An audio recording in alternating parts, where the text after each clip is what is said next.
Tipeee, le financement des héros. Tipeee, le financement des héros. Tipeee, le financement des héros.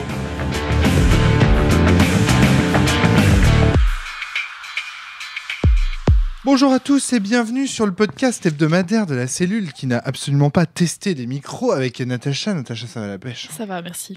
Nous sommes également avec Flavie, à la pêche. Ouais, la pêche. Et nous sommes également avec Adrien, Cahuzac, la pêche. Et je vous laisse deviner avec ces 4 protagonistes de quoi qu'il va s'agir cette semaine. Il va s'agir de l'appel de Cthulhu. Les 5 supplices. Romaric, pourquoi tu le précises à chaque fois? Tu sais, c'est écrit dans le titre du podcast, sur la page. Ils ont pas deviné, hein. Ils savent.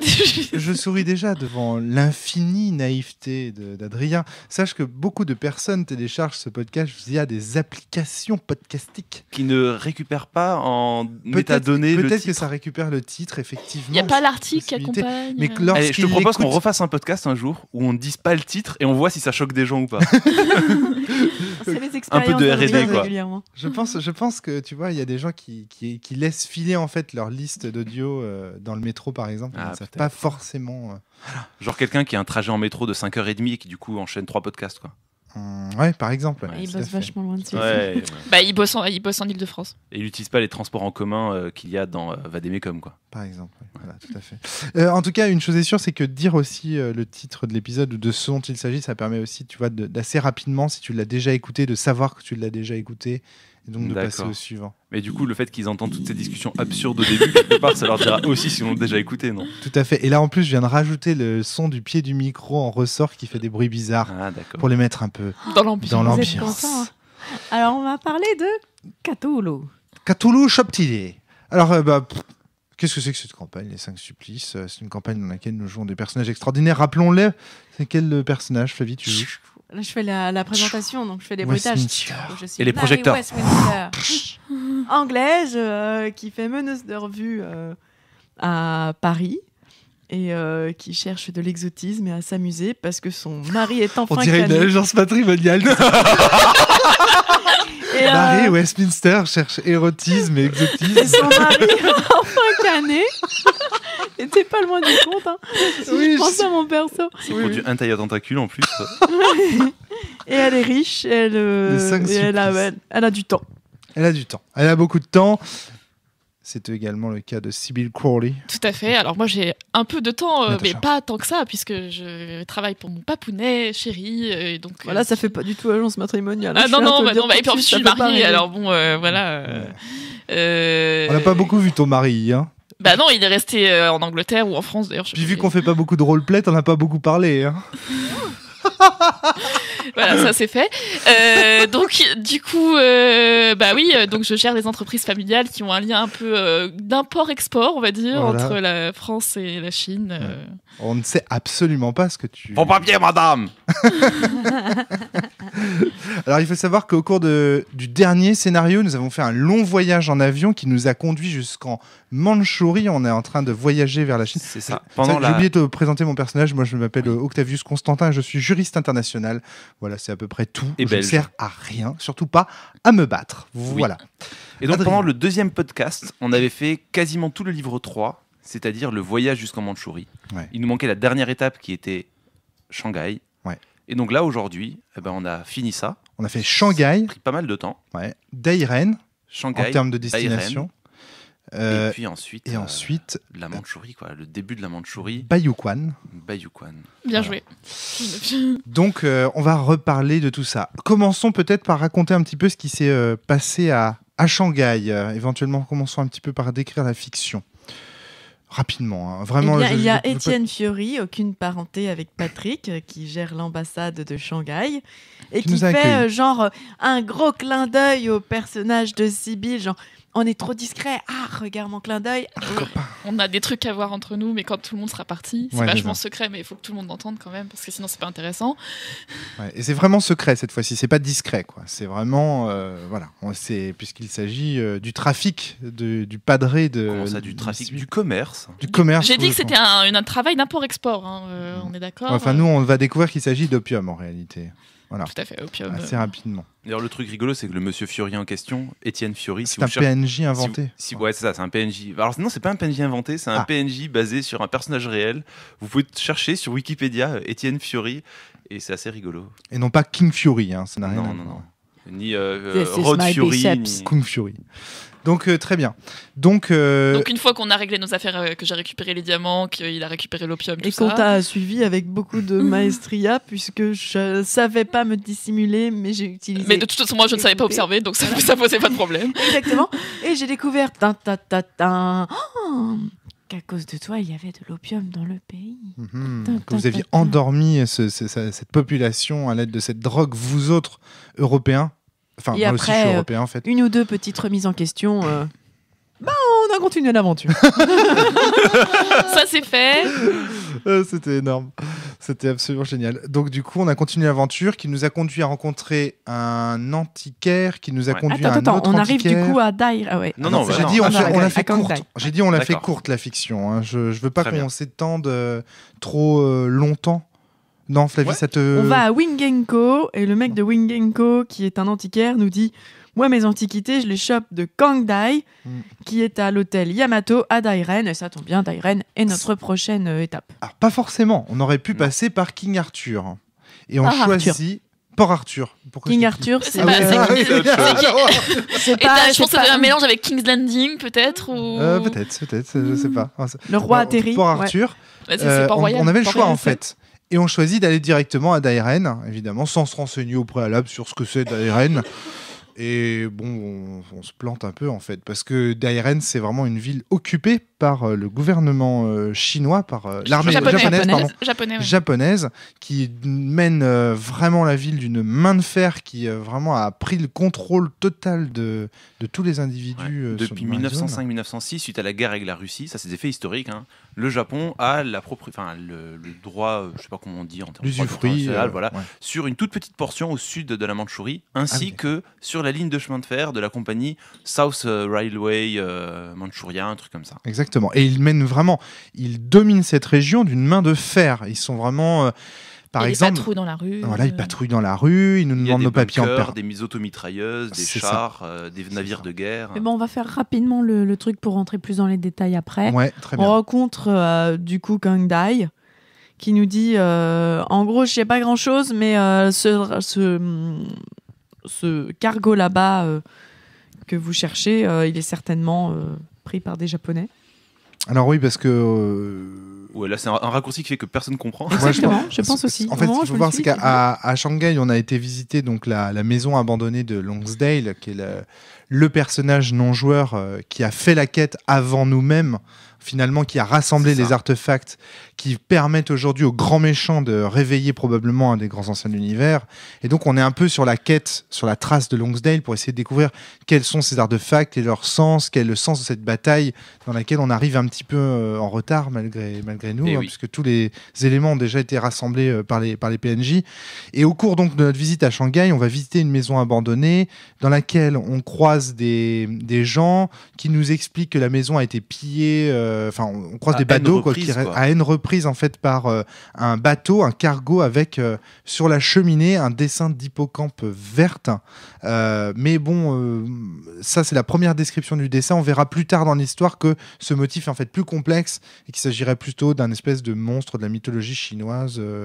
En tout cas, qu'il a l'air un peu plus monstrueux que une simple hippocampe verte. Bref, arrivé à Dairen, on interroge un peu les gens au sujet de tout cela. On redécouvre aussi que tous les gens, en fait, tous les Européens à Dairen sont finalement tous contraints de passer par ce fameux hôtel Yamato, qui est en fait une chaîne d'hôtels. Hein. Les Yamato, c'est des hôtels comme des Formule 1, c'est vraiment une chaîne. Oui, c'est plutôt des hôtels de luxe quand même. Mais ce sont des Comme les hôtels de Hilton, luxe. quoi. Voilà, c'est ça, exactement. Donc, en fait, c'est un peu une cage dorée, c'est un peu une prison dorée dans laquelle on est. C'est compliqué de faire des allées et venues, etc. Et donc de mener l'enquête. Mais assez rapidement, la rencontre avec cet antiquaire, que l'autre antiquaire de Shanghai nous avait conseillé de voir, nous mène jusqu'à Jusqu'à en fait demeure. une demeure qui était un ancien abri, une ancienne planque des gardiens du dernier sacrilège, qui donc Voilà. sont... Et ça, on le sait pas, nous. C'est ce qu'il vous a dit. On le Il vous a suit, dit, hein. en suivant le bateau, a priori, pille un repère des gardiens du Des dernier gardiens, sacrilège. Mais moi, sur le coup, en fait, Adrien, j'avais compris que c'était le cargo, pas le petit bateau qui venait décharger. C'est pour ça que j'ai pas tout de suite trouvé intuitif de suivre le petit bateau. Je pensais D'accord. qu'on allait. C'est pour ça que j'avais à un moment donné, j'ai dit, on va prendre une plus grosse embarcation parce que moi, dans l'idée, c'était on va Il suivre nous le faut gros un plus bateau. gros bateau. Ouais, c'est ça, exactement. Donc voilà. Et donc on arrive sur un des sites des gardiens et Ouais. là on renoue avec les gardiens. Juste en fait. une chose, on a aussi eu la visite du monsieur qui nous donne Oui, le marchand ambulant. des marchands ambulants, c'est-à-dire l'homme à l'abat-jour sur la tête, Voilà, et qui nous laisse des donne fortune cookies. des fortune cookies. Et dans les fortune cookies, on avait plein d'indices trop intéressants. Mais trop bizarre. Trop bizarre. Trop bizarre, très énigmatique. Certains qui se contredisent. a Certains priori. qui se contredisent a priori. Qu'on a finalement, je pense, assez bien décodé. Oui. Enfin, en tout cas, c'est mon Oui, point de oui, vue. tout à fait. Ouais, bien sûr. Ouais. Donc, Faudra qu'on vérifie si on les a tous Ils sont vus sur la se table, là réaliser. Oui, ils sont non, sur la table. non, Est-ce je les ai qu'on rangés peut- dans l'enveloppe. ok, faut le voir si on peut les retrouver peut-être. Voilà, pour, si le on les débrief. a tous, si on les a tous réalisés ou vus se réaliser ou pas, il faudra qu'on garde bien de côté ceux qui ne sont pas réalisés. Et depuis, dans la maison des gardiens, justement, on voit qu'il y a déjà des combats en fait qui s'y mènent. Hein. On arrive encore une fois un peu en plein milieu d'une lutte interfaction. Et on est sauvé de justesse par les gardiens qui, je le rappelle, nous ont donné la mission principale, qui est de retrouver avant le grand méchant un tatoueur. Et quand Rome dit que c'est la baston, c'est contre des gros hommes poissons qui marchent. En gros, on est contre des profonds. Rapidement, ouais, quand le message du Fortune Cookie nous est donné, méfiez-vous des poissons qui marchent. C'est des chérènes, c'est ça en... Attends, Shendé, pardon. Shendé. Shendé. Pff, chérène. Moi, je libère une grosse Shendé. bestiole, sans visage mais qui me regarde. Le captif de Dairen. Donc il se passe plein de choses qui nous mènent en gros à la tombe de celui qui nous a donné la mission principale, donc à Bayuquan. Bayuquan, Et exactement. c'est là donc qu'on va, grâce à l'aide des gardiens qui viennent précédemment Guang nous sauver la vie contre les profonds qu'on a combattus, qu'on va donc ressusciter Gyeongging. Gyeongging. Alors, c'est un Gong. bien grand mot. Gyeongging. Vous récupérez un cadavre d'un Voilà. ancien maître des gardiens du dernier sacrilège. Et on qui a permet les à yeux- son ombre. Qui a les yeux cousus, C'est la ça. bouche cousue. Et grâce à un rituel, l'ombre de Guangying revient de l'Empire des Ombres pour animer cette carcasse de peau et d'ossements. Voilà, c'est ça. Et par ce biais, il peut nous parler et Exactement. donc nous confirmer qu'on est bien dans la bonne direction, que notre mission est bel et bien de trouver ce tatoueur avant, on rappelle, le vilain Saik Fong Lee, qui est le grand méchant de cette histoire, que je trouve définitivement très classe, et qui donc lui a pour intérêt de rassembler les artefacts que Lonsdale avait rassemblés avant lui, finir un tatouage qui lui permettra de commander, on imagine, un grand ancien, mais pour l'instant, tout ça, ça reste encore... Il y a une grande partie des choses que je dis là qui sont encore des hypothèses de joueurs. Oui, puis Adrien là, ne on, nous a rien on confirmé. trace un résumé du scénario à gros traits, parce Voilà, qu'on c'est va ça. rentrer un peu plus dans le détail. Absolument. Et c'est donc, voilà, une fois Guangying réveillé, il nous redonne encore une autre mission, l'idée de nous rendre sur une île au loin dont on sait qu'elle est habitée par des gens qui ont la peste, donc il va y Ouais, avoir probablement... Plus que habiter, en fait, elle sert de dépotoir. En fait, les Chinois, ils balancent tous leurs malades, que ce soit de Voilà. la peste et d'autres choses. Hein. C'est une île de pestiférés. L'île de la souffrance. L'île de la souffrance. Et je crois même que le mot l'île des pestiférés est employé dans une aide de jeu, un journal qu'on nous donne. Et on va en parler parce que... Et on va en parler. Ouais, t'as hâte d'en parler. Ok, fin de la fiction. Voilà, je sais que beaucoup d'auditeurs aiment bien que la fiction soit résumée au départ. Là, on a résumé ça en 10 minutes, je pense que ça va. Donc voilà. Maintenant, quelles sont les scènes marquantes ? Première question que j'ai envie de vous poser autour de la table. Vous avez apprécié J'ai cette adoré. Moi aussi, j'ai préféré ça au voyage en avion. Sans comparaison, j'avais des trucs à faire déjà. La moitié de la partie, ça fait partie du voyage en avion. Hein. Attention. Ouais, c'est vrai. Adrien, ton point de vue de MJ, est-ce que tu as kiffé ? Moi, je me suis beaucoup amusé. Il y a 2-3 moments qu'en tant qu'MJ qui sont assez difficiles, on pourra en reparler, parce que c'est il doit se passer ça. Voilà, il doit se passer ça. Mais je vois pas de raison logique que ça ait lieu.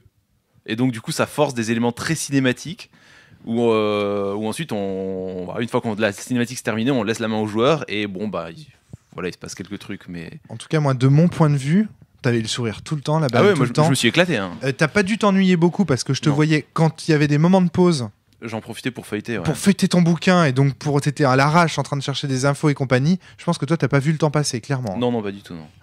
Donc ça c'est assez génial.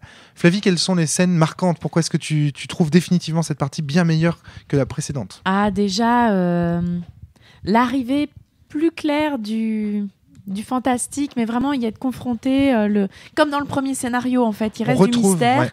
Et pourtant, on est quand même confronté à des trucs qu'on va combattre. On se met quand même d'un côté, mais on n'a pas toutes les réponses. Il y a toute cette aura de mystère qui me pousse à aller plus loin. Bon, moi, j'avoue, d'un point de vue personnel, j'ai adoré libérer le captif. Ouais, c'était vraiment une très très belle scène celle-là. On arrive et en fait, il y a une créature totalement fantastique qui est attachée et sur l'un des fortune cookies. Alors voilà, il faut pour comprendre cette scène et pour comprendre pourquoi Fly. Parce que du coup, j'ai eu un gros dilemme en fait. Il faut vraiment. Et j'avoue, j'aime bien les dilemmes. Alors, qu'est-ce Et qui dans se les passe fortune cookies, on a justement eu 2 fortune cookies qui étaient contradictoires et qui concernaient ça en fait. Le premier fortune cookie dit ne cherche pas Gang Dai et laisse le captif. Alors, Gang Dai, il faut savoir que c'est l'antiquaire que l'on doit rejoindre à Dairen. Ouais, on vous a donné son contact, on vous a dit allez le voir. Voilà, c'est l'antiquaire de Shanghai Ouais, qui nous c'est dit ça. va voir l'antiquaire de Dairen, il sait plus de choses. Et ce type se nomme Gang Dai. Et le Donc- deuxième met cherche Gang Dai et trouve les gardiens. Alors, relis-les tous les deux. Cherche Gang Dai et trouve les gardiens. Premier. Ne cherche pas Gang Dai et laisse le captif. Et alors, Deuxième. attention à l'interprétation de laisse le captif, c'est vraiment laisse, plus loin, complément, le captif. Et c'est un Parce gros- qu'on s'est posé la question. ça a été Absolument. vraiment un Ça a été un gros sujet de discussion. Ouais. gros sujet de Est-ce que discussion. c'est Kang Dai qui est captif et il faut laisser Kang Dai captif, Laisse-le captif. ou est-ce que c'est laisser le captif qui est là-bas quoi Voilà, Et nous exactement. Et remercions alors l'autre le discussion tiret. qu'il y a eu, qui était pour moi Qui n'est pas là, du plus coup. problématique, parce qu'à partir Natacha. du moment où il n'y a pas de tiret entre l'S et le, ça laisse assez peu d'ambiguïté. La question, c'était est-ce que le L et le C sont des lettres Capitales, capitales, majuscules, ouais. Donc est-ce que c'est une entité au même titre que l'aveugle qu'on a dû trouver, ou que je sais pas. Mais du coup, quand je me suis retrouvée face à ce truc-là, je me suis dit, ah, c'est un captif.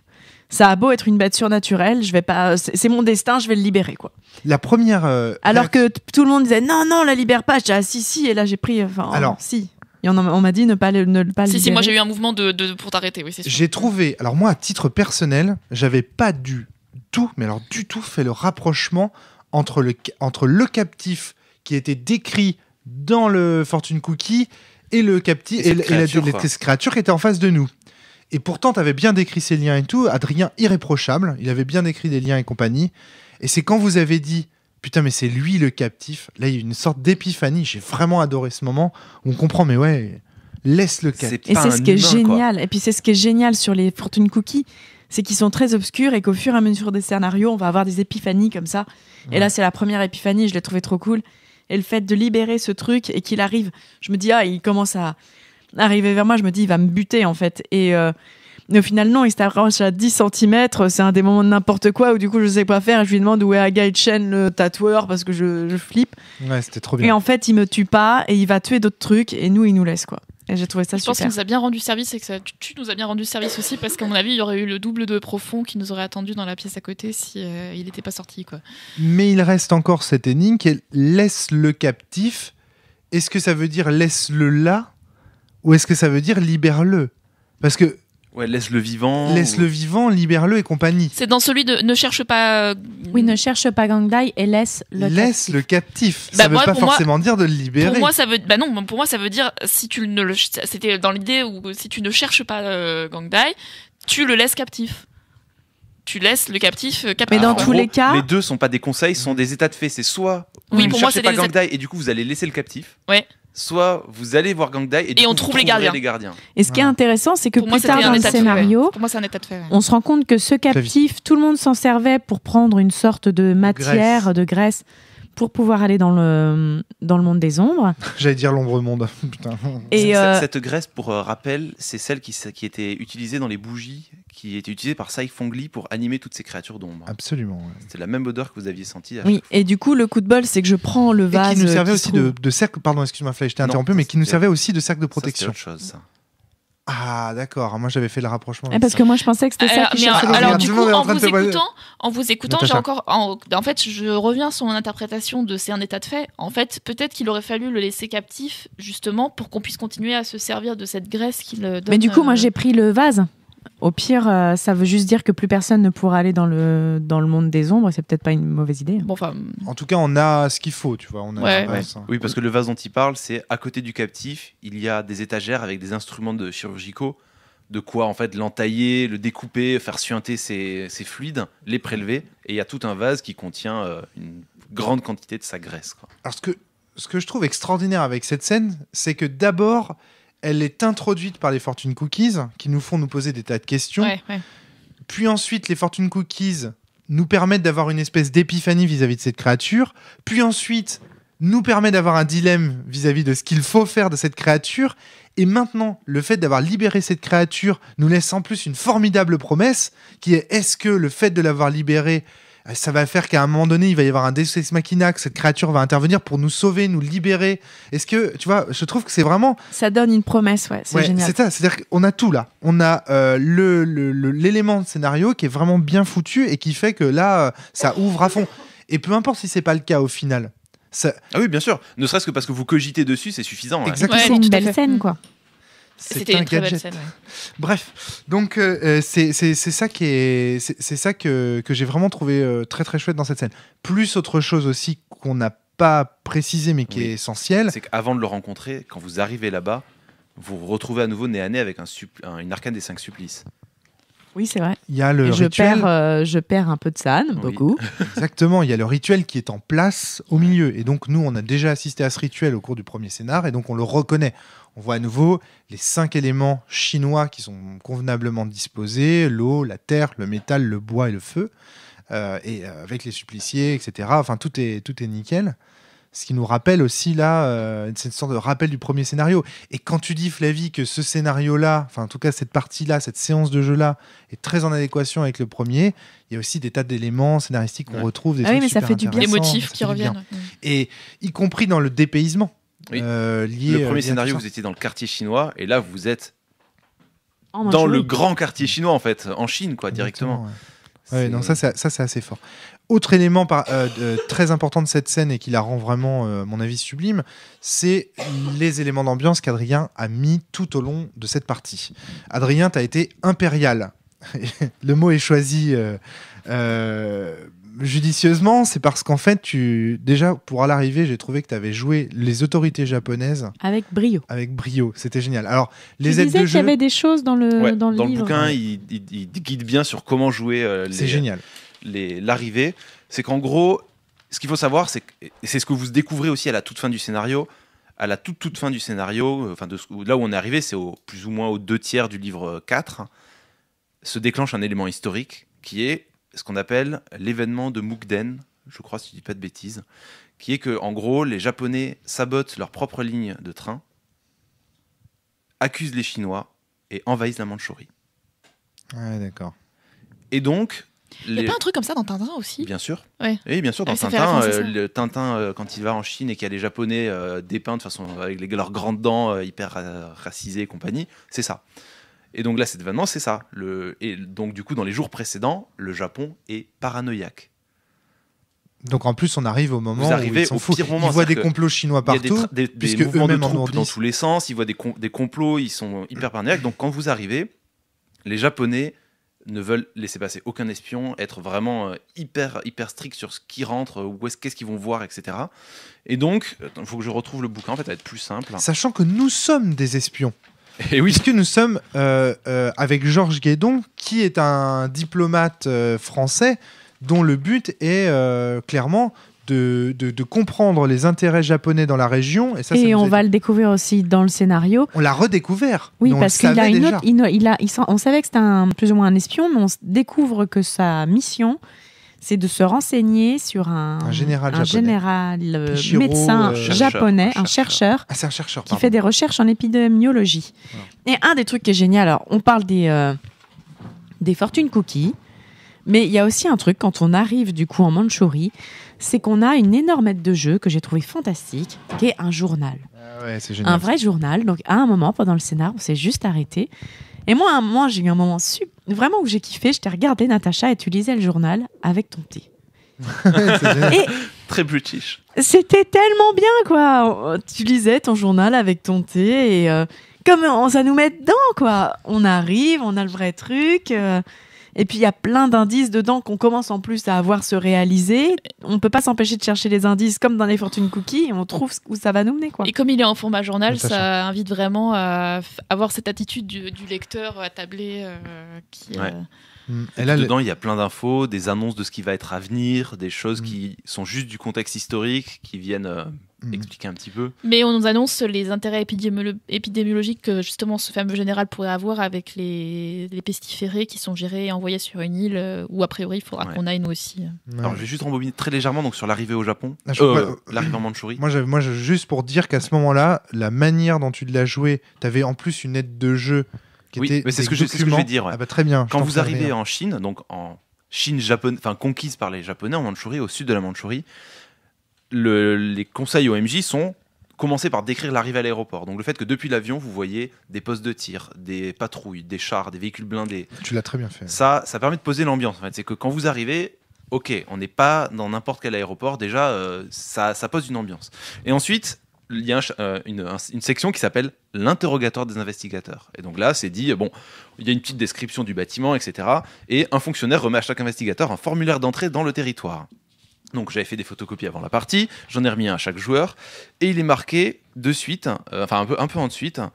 Donc après plus ou moins longue minute, un officier japonais fait un geste de la main à l'un des investigateurs qui est conduit dans une petite pièce pour un interrogatoire. Avec un mépris certain, l'officier lance ses répliques d'un ton sec. Il n'hésite pas à reposer plusieurs fois les mêmes questions, Ouais. par distraction, pour noter des compléments d'information ou pour vérifier que l'investigateur reste cohérent. Voilà. Et donc c'est des questions du genre papier, comment vous appelez, d'où venez-vous, vous venir seul, pourquoi? Et ce qui est génial, c'est qu'en tant que joueur, on ne sait pas forcément tous les détails de son personnage. On ne sait pas quelle est sa date de naissance, quel est son numéro de passeport.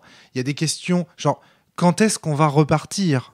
En tant que PJ d'un jeu de rôle, c'est très difficile d'évaluer combien de temps on va rester dans la ville. Et donc du coup, toutes ces questions qui sont en fait, comment dire, auxquelles le joueur ne peut pas répondre finalement, du moins sereinement, te mettent en synesthésie avec ton personnage.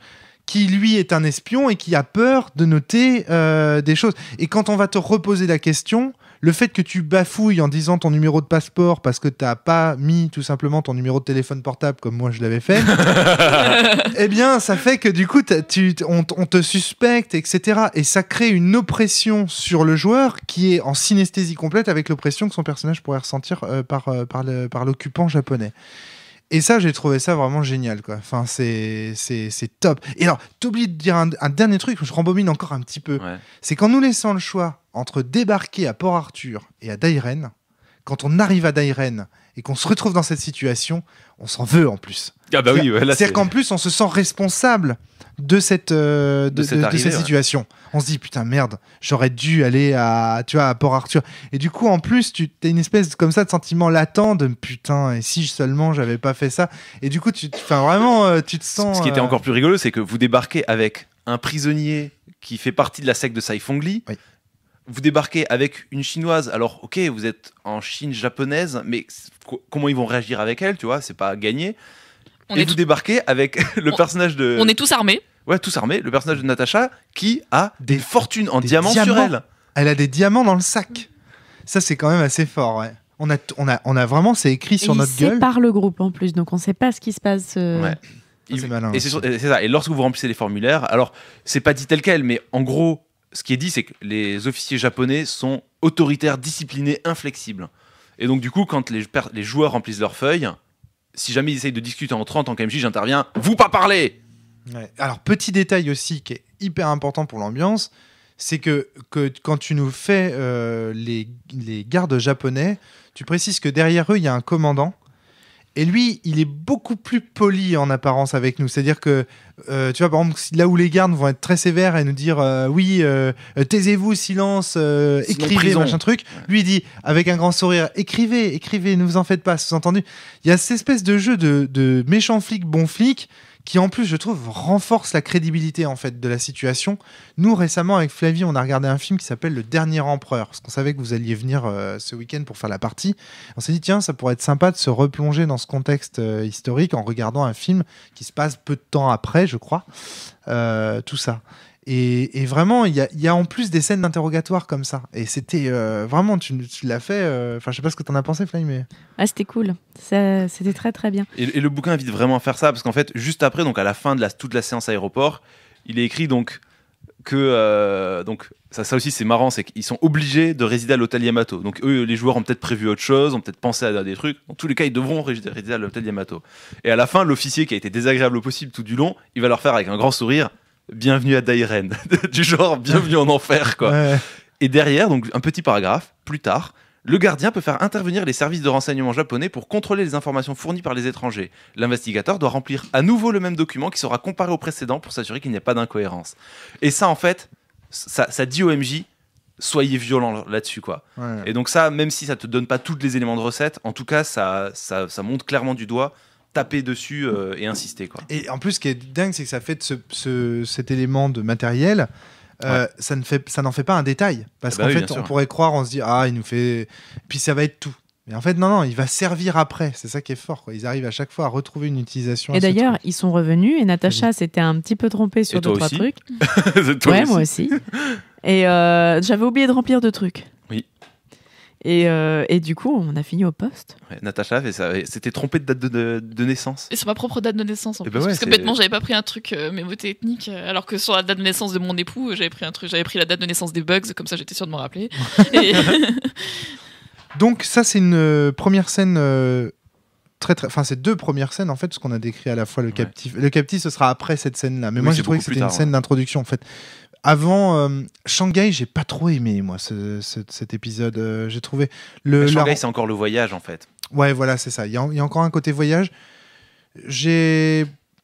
Le moment que j'ai préféré à Shanghai, donc c'est de scénar d'avant. On est un peu en train de faire le truc en marche arrière, mais parce que les scènes, évidemment, ça a été une montée. Hein, oui, tout à fait. Shanghai, moi j'ai moins aimé le côté. On va voir un antiquaire à nouveau. On n'a pas grand chose à lui échanger. Et finalement, cet antiquaire nous donne juste le nom d'un autre antiquaire. Tu vois ce que je veux dire? S'il y a un côté un peu copier-coller. Puis les deux, en plus, n'avaient pas forcément grand chose à nous apprendre au final. Non. C'était. Même si l'ambiance, encore une fois, Adrien, tu la tenais, hein, parce que après, l'antiquaire qui nous regarde partir, enfin, t'as mis plein de détails qui montraient que ce mec était sous pression, l'antiquaire de Shanghai.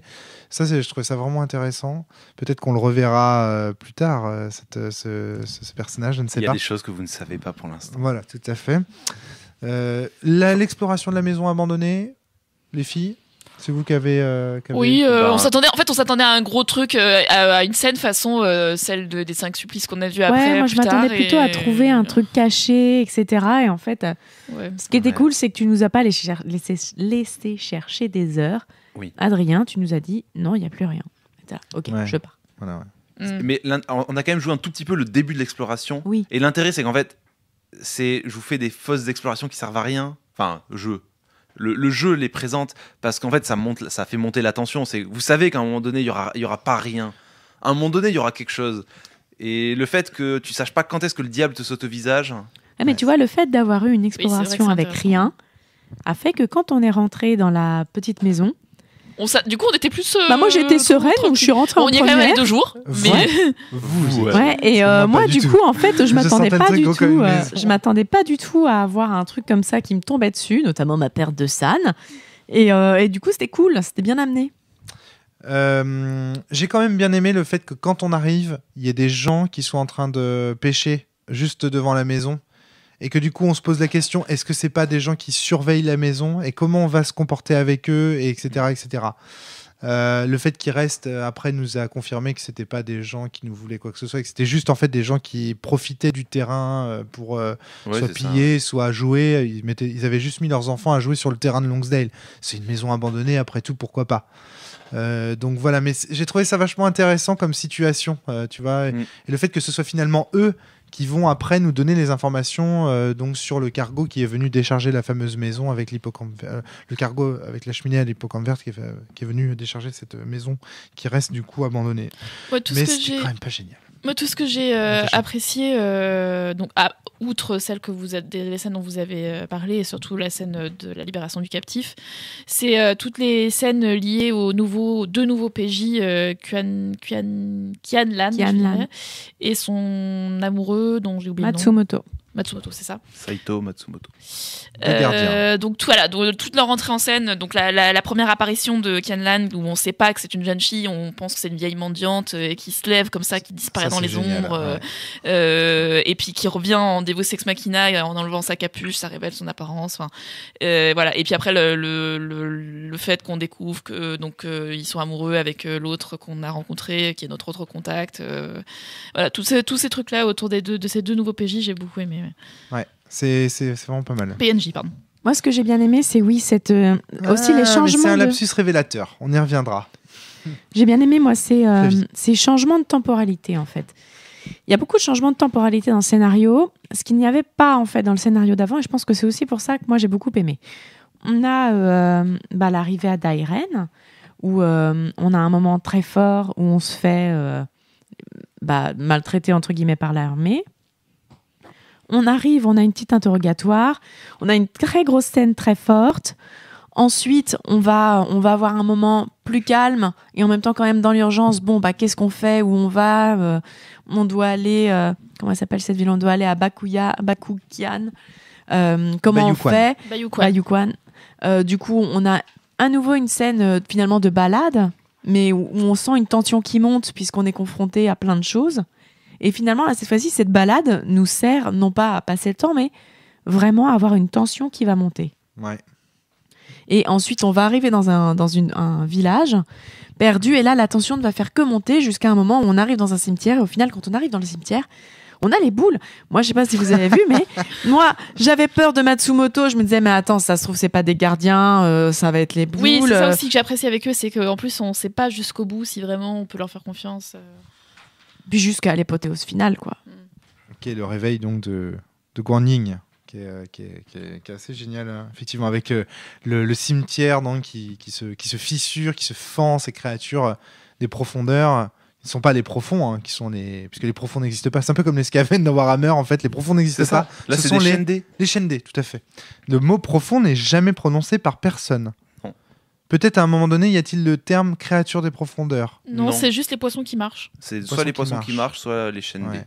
Et donc, ils sont le fameux, parce qu'à la fin de la dernière séance de jeu, je peux pas te dire du scénar, parce que on les joue pas enfin, finalement, on fait des séances de jeu, puis on joue plein de scénars en même temps dans la séance, des longues séances. Et on nous dit qu'il y a l'Océan Noir, qui est un concurrent, un rival de Saïk-Fong Lee, mais qui n'est pas notre allié pour autant. C'est-à-dire qu'il y aurait trois puissances, nous, Saïk-Fong Lee et l'Océan Noir. Donc les profonds qui sont les membres de l'Océan Noir, et aussi les propriétaires de ce cargo avec l'hippocampe, et dont on apprend qu'eux-mêmes sont alliés aux Japonais, en fait. Ouais. Donc les factions commencent gentiment quand même à se mettre en place, là.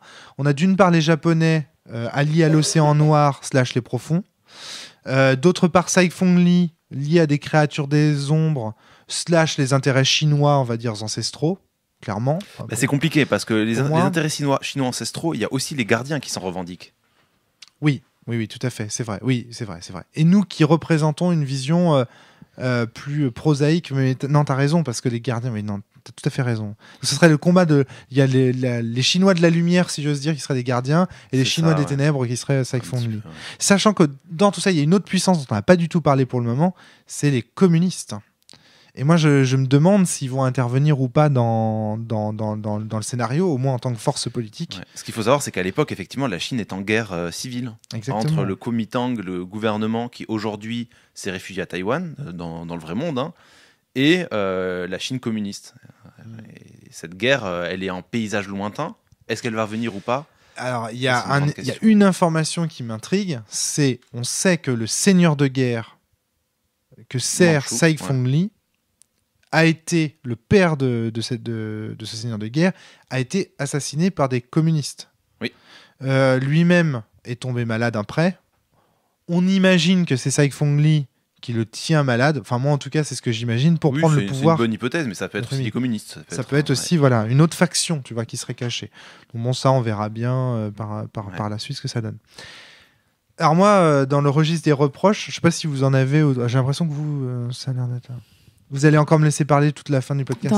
J'ai un reproche qui correspond en fait à ton ressenti, et je pense que c'est vraiment lié à ce dernier scénario où donc là, vous arrivez au cimetière pour récupérer le corps et ensuite faire le rituel.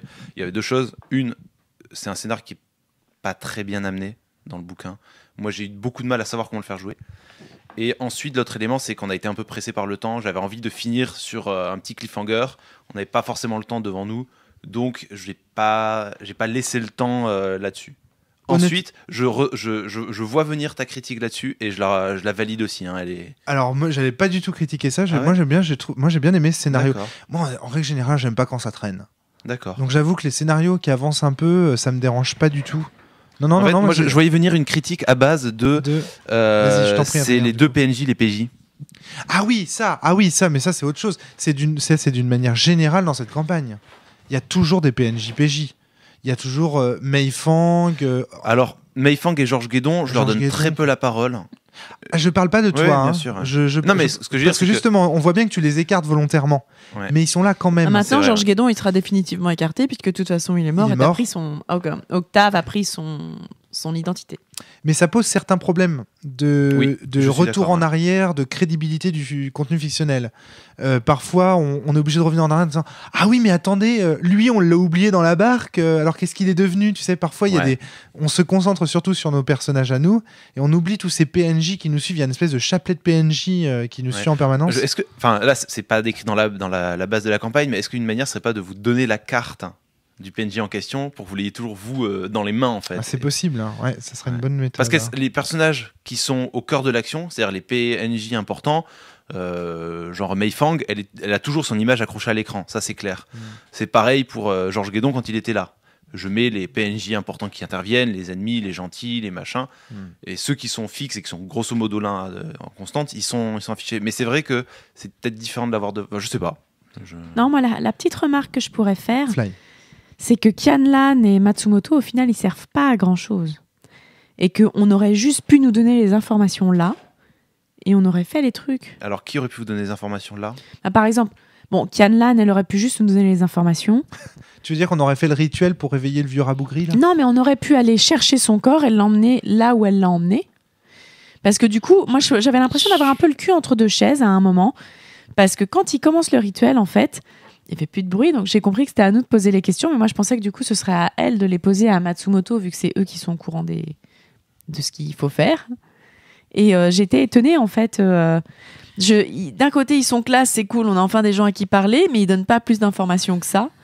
Et Ouais, mais du coup, moi, là où Mais je Sacha. trouve qu'ils sont quand même intéressants, c'est justement dans cette ambiguïté. C'est eux qui nous emmènent et on nous emmène, on sait pas trop où, ils veulent pas trop nous le dire. Je suis d'accord avec Natacha. Et- Donc, du coup, ils contribuent quand même à l'ambiance fantastique, Oui, à l'ambiance, ouais. Tu disais inquiétante. d'ailleurs, quand tu Oui, disais oui, que tout à tu fait. pas confiant, Ouais. t'avais pas confiance. Mm. Et ça, j'étais super content que ça passe bien en fait, parce que il se présente comme un gardien, il est japonais, c'est vrai que il y a de quoi se poser des questions quoi. Et puis Dans le pourquoi bouquin, il nous c'est a pas marqué- tout de suite c'est révélé marqué, son identité? les joueurs vont sans doute se méfier de lui. Et ça, c'est trop cool quand ça se passe vraiment, parce que tu te dis bon, ça, soit il pourrait carrément ne pas vouloir bosser avec lui, soit au contraire lui faire une confiance aveugle de PJ qui font ah bah c'est la piste suivante du scénario, on y va. Et c'est cool du coup de voir que la Mais je me méfie de cette écriture parce que depuis le début, c'est très un PNJ A nous donne un indice qui nous Oui. mène dans un Ouais. lieu. c'est beaucoup. Dans ça. ce lieu, on rencontre un PNJ qui nous donne un indice qui nous mène dans un autre lieu. Mais cette chaîne d'événements va-t-elle s'arrêter ? Et moi, il y a un moment donné où je sens le PNJ qui va nous donner un endroit, nous dire d'aller à un endroit où ce sera pas le bon lieu. Et enfin, Et si je vous dis que ça a déjà eu lieu? oui, peut-être. Voilà, Ah oui. c'est ça, exactement. Ça se trouve, ça a déjà eu lieu. On a perdu déjà beaucoup de temps. Tu nous disais qu'on avait de l'avance sur le train et que là, on a d'ores et déjà perdu beaucoup de temps. Il y a aussi ce protagoniste, ce Wen, Oui. qui est le prisonnier qu'on a libéré, qu'on a libéré. On a libéré de Jasque. En fait, il était prisonnier à Jasque. On s'en est emparé. On l'a récupéré dans notre Pour notre l'interroger, avion hein, pour parce que l'interroger. c'est un séide. On a découvert qu'il avait effectivement ce tatouage et qu'il était un séide. On l'a libéré ensuite. Retrouvé supplicié par la suite, parce que les Japonais qui l'ont capté à la frontière, ils l'ont pas laissé passer, ils n'ont quoi. pas laissé passer et ils s'en sont servis pour faire le rituel. Ce qui nous montre d'ailleurs que les profonds sont bel et bien les alliés des Japonais. Qui fait les... Moi, la vraie question que je me pose, c'est qui fait les rituels des 5 supplices ? Et pourquoi ils le font ? ah bah justement, je me pose vraiment la question de savoir à quoi sert ce rituel. À quoi sert ce rituel ? Oui, Parce parce que que la première fois, il était fait pour aider Liu Chen. Liu Chen, ouais. Et là, le voici utilisé pour... Est-ce que ce serait pour entrer dans le royaume des ombres ? À mon avis, il voulait envoyer Liu Chen dans Le le royaume des méchant ombres. est peut-être le commanditaire. Après, n'oublions pas que la partie s'est finie avec vous qui réanimez Guang Ying. Vous posez pas mal de questions, mais on s'est arrêté parce qu'on avait une nécessité de s'arrêter. Et on a un peu accéléré ça. Donc là, la prochaine fois, quand on reprendra, c'est des questions que vous pouvez leur poser. N'hésitez pas. Qu'est-ce que c'est que le rituel des 5 supplices etc., etc. Faut ajouter aussi que là, ça faisait longtemps qu'on n'avait pas fait une séance. Ça faisait plus de 6 mois. Quoi. Et que ça a été extrêmement difficile au départ de se remettre en tête les enjeux de la fiction, les PNJ, etc. Et ça, c'est la critique, moi, principale que j'ai vis-à-vis de cette campagne. Il y a trop de PNJ. Alors, c'est ça qui est le problème. Cette campagne, elle a la qualité de ses défauts. C'est-à-dire, elle a les défauts de ses qualités, pardon. C'est-à-dire que sa qualité, c'est d'avoir beaucoup de matériel, beaucoup de cartes, beaucoup de PNJ, très crédibles, très consistants. Ça, c'est incroyable. Enfin, c'est une rédaction de ouf, quoi. Chaque lieu est cartographié, chaque PNJ est décrit, et ils ont tous une crédibilité, renforcée par ces fameuses cartes qui nous donnent la photo. Le souci de ça et le défaut qui va avec ça, c'est que du coup, le nombre de noms.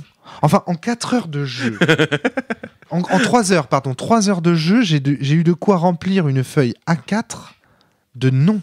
Et ce ne sont pas des noms français ou faciles à retenir pour des Européens. Ce sont que des noms chinois ou japonais. C'est extrêmement difficile. Enfin, je sais pas si vous avez ressenti cette difficulté, mais... Ouais, moi, j'essaye de retenir ceux qui me paraissent importants et de tant pis laisser tomber pour les autres. Donc, j'essaye de faire le tri, en fait, entre ceux qu'il faudrait retenir et ceux qu'il faut... Et moi, je fais pareil. Et moi, je lisais dans les commentaires l'autre jour du blog, on nous reproche de peu faire de roleplay. Mais un des trucs qui nous empêche... Alors, c'est sûr, on en fait énormément. Oui, ça, c'est pas vrai. Vraiment, faut le toute la dire. scène du deal avec à Shanghai, avec l'opium. Pas uniquement, il y a des histoires d'amour à la table. Enfin, oui, c'est ça. Ouais. Ouais, d'ailleurs, là, il y tu en vas a bientôt une. coucher avec Mayfang. Parce que moi, Mayfang, j'ai noté au fur et à mesure toutes nos petites perles. Et il va falloir qu'on en parle de ça. Et ta citation, c'est « Je suis couvert de sang et de poissons, mais on s'aime ». Oui, parce qu'effectivement, après la bataille contre les profonds, j'essaye de protéger un peu Mayfang et compagnie. Il avait un deuxième trou de balle. Et puis en fait, le truc, c'est qu'elle est choquée. Et moi, je suis psychologue, donc c'est facile. Elle est du transfert, abus tout de ça. pouvoir, quoi. Bon, un petit peu. C'est vrai que c'est pas très bien, mais bon. Mais bon, en même temps, on est tombé amoureux avant qu'elle soit choquée. Enfin, toi. Je suis tombé Surtout amoureux d'elle toi, avant. Ah non, elle est amoureuse de moi. Depuis peut-être, mais D'accord. avant, elle n'était pas forcément spécialement, tu vois. D'accord. Enfin, en tout cas, je n'hypnotise pas pour obtenir son consentement. Non, Ouais. on est bien d'accord. Donc, en tout cas, voilà ce que je veux dire, c'est ça. Il y a beaucoup de personnages. Et le fait qu'il y ait beaucoup de personnages avec des noms très complexes limite aussi le roleplay. C'est très difficile de faire parler son personnage pour 2 raisons dans cette campagne. La première, c'est que tous les noms de villes et de personnages sont complexes à prononcer. Donc ça nous fait passer très rapidement, ça ridiculise le personnage parce qu'il se rate. Et deuxième élément, et je te laisse prendre la parole ensuite Adrien, Mayfang, qui est notre traductrice. Extrêmement difficile de jouer un personnage qui ne peut pas parler directement avec les PNJ. Ouais, du coup, le roleplay se passe surtout entre nous. Et oui. Ouais, alors après, ce que j'ai essayé de faire avec Mayfang, c'est que je considérais que quand vous parliez à un personnage, Mayfang faisait la traduction entre les deux. Oui, t'as jamais mimé la traduction. Oui, tout à Sauf fait, ouais. que parfois, moi j'ai fait dire des choses à mon personnage et que tu m'as fait dire Mayfang a traduit ça comme ça parce que ça aurait été par exemple ceci, cela. Oui. Bah, et du coup, comment est-ce que tu veux piéger tes PJ? Alors, il faut que Mayfang meure dans ce cas-là. Et du coup, tu pourras piéger tes PJ à l'honneur. Tu vois ce que je veux dire? Mais Ouais, bien sûr. il y a un petit Mais côté là contradictoire. C'est pas non plus l'enjeu de la campagne que de. Tu vois ce que je veux dire, c'est que la scène en question, en gros, c'était face aux pêcheurs qui squattaient le jardin de Longsdale. Le personnage de Romaric, Octave, propose au père de famille de lui donner de l'argent pour qu'il nourrisse ses enfants. Sauf J'ai qu'en dit fait, vous ferez plaisir à vos voilà, enfants. vous ferez plaisir à vos enfants. Parce qu'il y a une réaction typique de. Sauf qu'en fait, ça, du point de vue de la face, c'est Occidental. mal vu parce qu'en gros, c'est sous-entendre qu'il n'est pas capable de s'occuper de ses enfants. Ah, c'est ça. Ouais. Et donc, Mayfang l'a traduit autrement. Par contre, le personnage de Romaric aurait pu aller donner directement, par exemple, des bonbons aux enfants ou de l'argent aux enfants. Ouais. T'aurais pu le faire en fait. Hein. C'est vrai, ouais, tout à fait. Ouais. T'avais le moyen de merder tout seul, il n'y a pas de problème quoi. Mais tu vois, pour l'ambiance, j'ai trouvé ça cool. Quand tu me rappelles à l'ordre et tu me dis non, parce que là, machin, j'ai trouvé ça génial, tu vois. Le problème, c'est que du coup, pour le roleplay, c'est plus compliqué, tu vois. Il y a un côté. Ouais, je comprends que ça te mette une barrière. Après, pour le coup des noms, je suis pas spécialement d'accord parce qu'en fait, putain, si. moi, en fait, qu'est-ce qui se passe? Moi, comment je le fais? il y a des noms que je prononce mal et c'est pas grave, j'enchaîne, tout le monde sait de quoi je parle. Le Biayukian, Biobiakian, j'arrive pas à le prononcer. J'ai du mal, faut que je le déchiffre à chaque fois, donc c'est pas grave. Je le prononce, ça sort comme ça sort, vous comprenez de quoi je parle et on enchaîne en fait. C'est pas. Sauf que toi, tu peux faire lui en montrant sur l'écran le personnage. Tu le fais. Je le fais pas souvent. Ah, Et alors, en fait, Adrien, t'as le problème de la prononciation, t'as pas le problème de la mémoire. Parce que Ça, toi, t'as c'est tout sûr. décrit. Ça c'est sûr. Le truc quand je montre sur l'écran, genre c'est lui, je le dis pas parce que j'ai oublié son nom, je le dis parce que je veux que vous voyez le visage. Alors ça c'est intéressant aussi. Il y a eu un très bon artefact. Ok, je note, Adrien, t'inquiète. Il y a eu une très bonne scène où à un moment donné en fait Adrien dit subrepticement derrière le rideau, il dit à Flavie tu vois passer quelqu'un et il lui montre la carte et il la recache immédiatement derrière l'écran. J'ai trouvé ça un artifice en fait de. Ouais. Parce Et qu'on il ne lui a l'avait- montré qu'à elle parce que nous, on l'avait pas vu. Parce que nous, on l'avait pas vu. J'ai trouvé ça vraiment encore inutile. Je suis désolé, mais ces cartes, définitivement, sont probablement... Bah oui. Elles si font je- partie du jeu, bien sûr. Moi, si je dois retenir un truc de cette campagne, ce sera ça. Hein, Bah oui, franchement, bien sûr. Franchement, Oui, c'est le gros atout du jeu. Ouais. C'est sans ces cartes, c'est très très compliqué d'y jouer. Parce que là, du coup, le défaut des noms de personnages, il explose. Exactement. Parce que là, moi, ce que j'avais dit dans les podcasts T'imagines sans précédents, les cartes. ce que j'avais dit dans les podcasts précédents, c'est que ce qui aidait à se rappeler des personnages, c'est aussi que tu voyais leur bouille, quoi. Quand tu voyais, quand tu vas de ville en ville où tu as à chaque fois des ambassadeurs européens qui ont tous une tête avec un chapeau, une moustache, ben au bout d'un moment, les moustachus européens, je Ils suis sont tous désolé, vieux en plus. ils sont tous vieux, moustachus. Je veux dire, le prénom, le nom, tu vas tous les mélanger, ça va tous être Monsieur l'ambassadeur, quoi. Là, tu as des bouilles à mettre en face, et donc même si le nom tu peux te mélanger, au moins le visage te parle. Et ça, c'était vachement fort parce qu'à un moment donné, j'ai montré des visages et vous avez ah mais lui, il me rappelle machin. Et donc même sans connaître le nom, vous aviez quand même un Génial. support de mémoire. Génial, génial. Et ça, c'est des sensations que je n'ai retrouvées que dans un autre jeu qui est l'œil noir. Lorsque j'avais joué avec ma nièce et mon neveu. À l'œil noir, où il y a un moment donné, en fait, un PNJ donc, qui était représenté par une figurine. Dans l'œil noir, on a des petits, avec le supplément, il y a des petites figurines en fait, qui sont données avec des dessins de personnages dessus, qu'on anime sur le damier. Et à un moment donné, en fait, donc, il rencontre un personnage. Et au cours d'un tournoi, j'avais placé ce personnage dans les gradins. Et à un moment donné, alors qu'elle se bat, ma nièce remarque ce personnage, dit « Mais lui, mais c'est lui, c'est le méchant, il nous regarde en train de nous battre !» Et là, exactement pareil, Ouais. c'est-à-dire que la référence en fait, au matériel devient un élément en fait, dans la fiction qui crée une espèce d'épiphanie et qui fait vraiment du bien. Ouais, ouais. Moi, c'est quelque chose que j'ai retrouvé dans deux autres jeux. Alors, c'est un grand mot que dire c'est des autres jeux, c'est deux autres techniques de deux autres MJ. Il y avait le Grumpf qui nous faisait ça quand on avait joué à Nanochrome. Et je pense qu'il le fait pour plein d'autres jeux où il a ses cartes avec les photos de personnages, on va créer un petit des traits de caractère, des qui c'est, etc. Et du coup, ces cartes de personnages, les personnages ont une présence physique. Et il y a aussi un pote, Gawel, quand il nous faisait jouer à une campagne c'était quoi ? Je me rappelle plus exactement. C'était avec Feg. Bah, si c'est celle où je suis, c'est celle qui a un espèce de Buffy-like Oui, mais c'était quoi de sa le composition. système de jeu je me rappelle. Fate. Il nous faisait jouer avec Fate, un truc type Buffy contre les vampires dans un lycée avec des affaires de lycéens et machin. Et du coup, à chaque fois qu'un PNJ intervenait, bah, pour la fois d'après, il cherchait une photo d'un acteur célèbre qui lui plaisait bien. D'une série type D'une série, Buffy, ouais, voilà. type Et Roswell. donc il le sortait, et puis donc ensuite, bah, quand tu allais discuter avec Michael, bah, Michael il avait la tête de, je sais pas moi, Machin, de ouais. Leonardo DiCaprio, quoi. Et donc Ouais, tu vois, ça fait bien, t'avais ouais. le visage et ça collait, et ça donnait. Et ça fait un côté guest star, c'est comme dans C'est ces ça. séries où il y a des Et puis persos. surtout, il prenait un acteur qui collait au personnage, tu vois, genre si Ouais, c'est le bien sûr. Bellâtre, ben ça colle bien, quoi. Sympa. Et donc ça marche bien. Et c'est des techniques qui sont. Enfin, c'est dommage que jusqu'à présent ce soit souvent de la technique de MJ ou là du matos supplémentaire. Ouais. Et c'est intéressant du coup de réfléchir à ça comme matos partie prenante du jeu en fait. Ouais. Et c'est pas si compliqué que ça à faire parce que au pire, c'est des photos libres de droit sur internet que vous enchaînez sur une feuille A4 à découper à la maison. Ça n'a même pas besoin d'être du matériel à fabriquer en format cartonné ou autre. Ça peut être à imprimer sur du papier A4 en noir et blanc à la maison. C'est pas un... Et tu vois, ce qui est intéressant, c'est que toutes les campagnes de Cthulhu font ça. C'est pas une révolution de la V7. C'est pas une révolution des 5 supplices. Moi, je me souviens des premières bases de Cthulhu que j'avais, des cartes. Il y avait déjà toutes les photos des PNJ dans le truc. Il y avait même un encadré spécial pour dessiner son personnage sur la fiche de personnage. Et ces fiches de personnage se retrouvaient à la fin du bouquin avec un dessin qui était croqué par les auteurs, par les illustrateurs du jeu. Donc tu pouvais le faire. Mais là, ce qui est révolutionnaire, c'est de l'avoir foutu sur des cartes et donc de pouvoir le décorréler de la fiche de personnage. Parce que, Ouais. souvenez-vous, on a tous vécu ça, le MJ qui sort Qui son cache bouquin et la moitié du texte pour montrer l'illustration. en disant vous arrivez devant cette maison et qui montre en fait la base qu'il a sous les yeux. Mais là, le fait que ce soit des cartes qui soient amovibles, qui se mettent sur l'écran. J'espère que dans le jeu non version Deluxe, il y a le PDF pour les imprimer. Moi, c'est vraiment ce que j'espère. J'ai pas vérifié. Ouais, j'espère aussi. J'espère aussi très fort.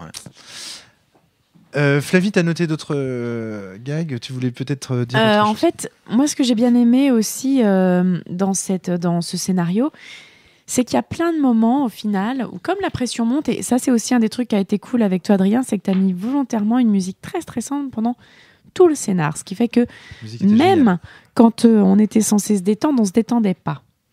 Et donc, pour se détendre, il a fallu qu'on rigole un peu, quoi, parce qu'on n'allait pas pouvoir être stressé pendant autant d'heures.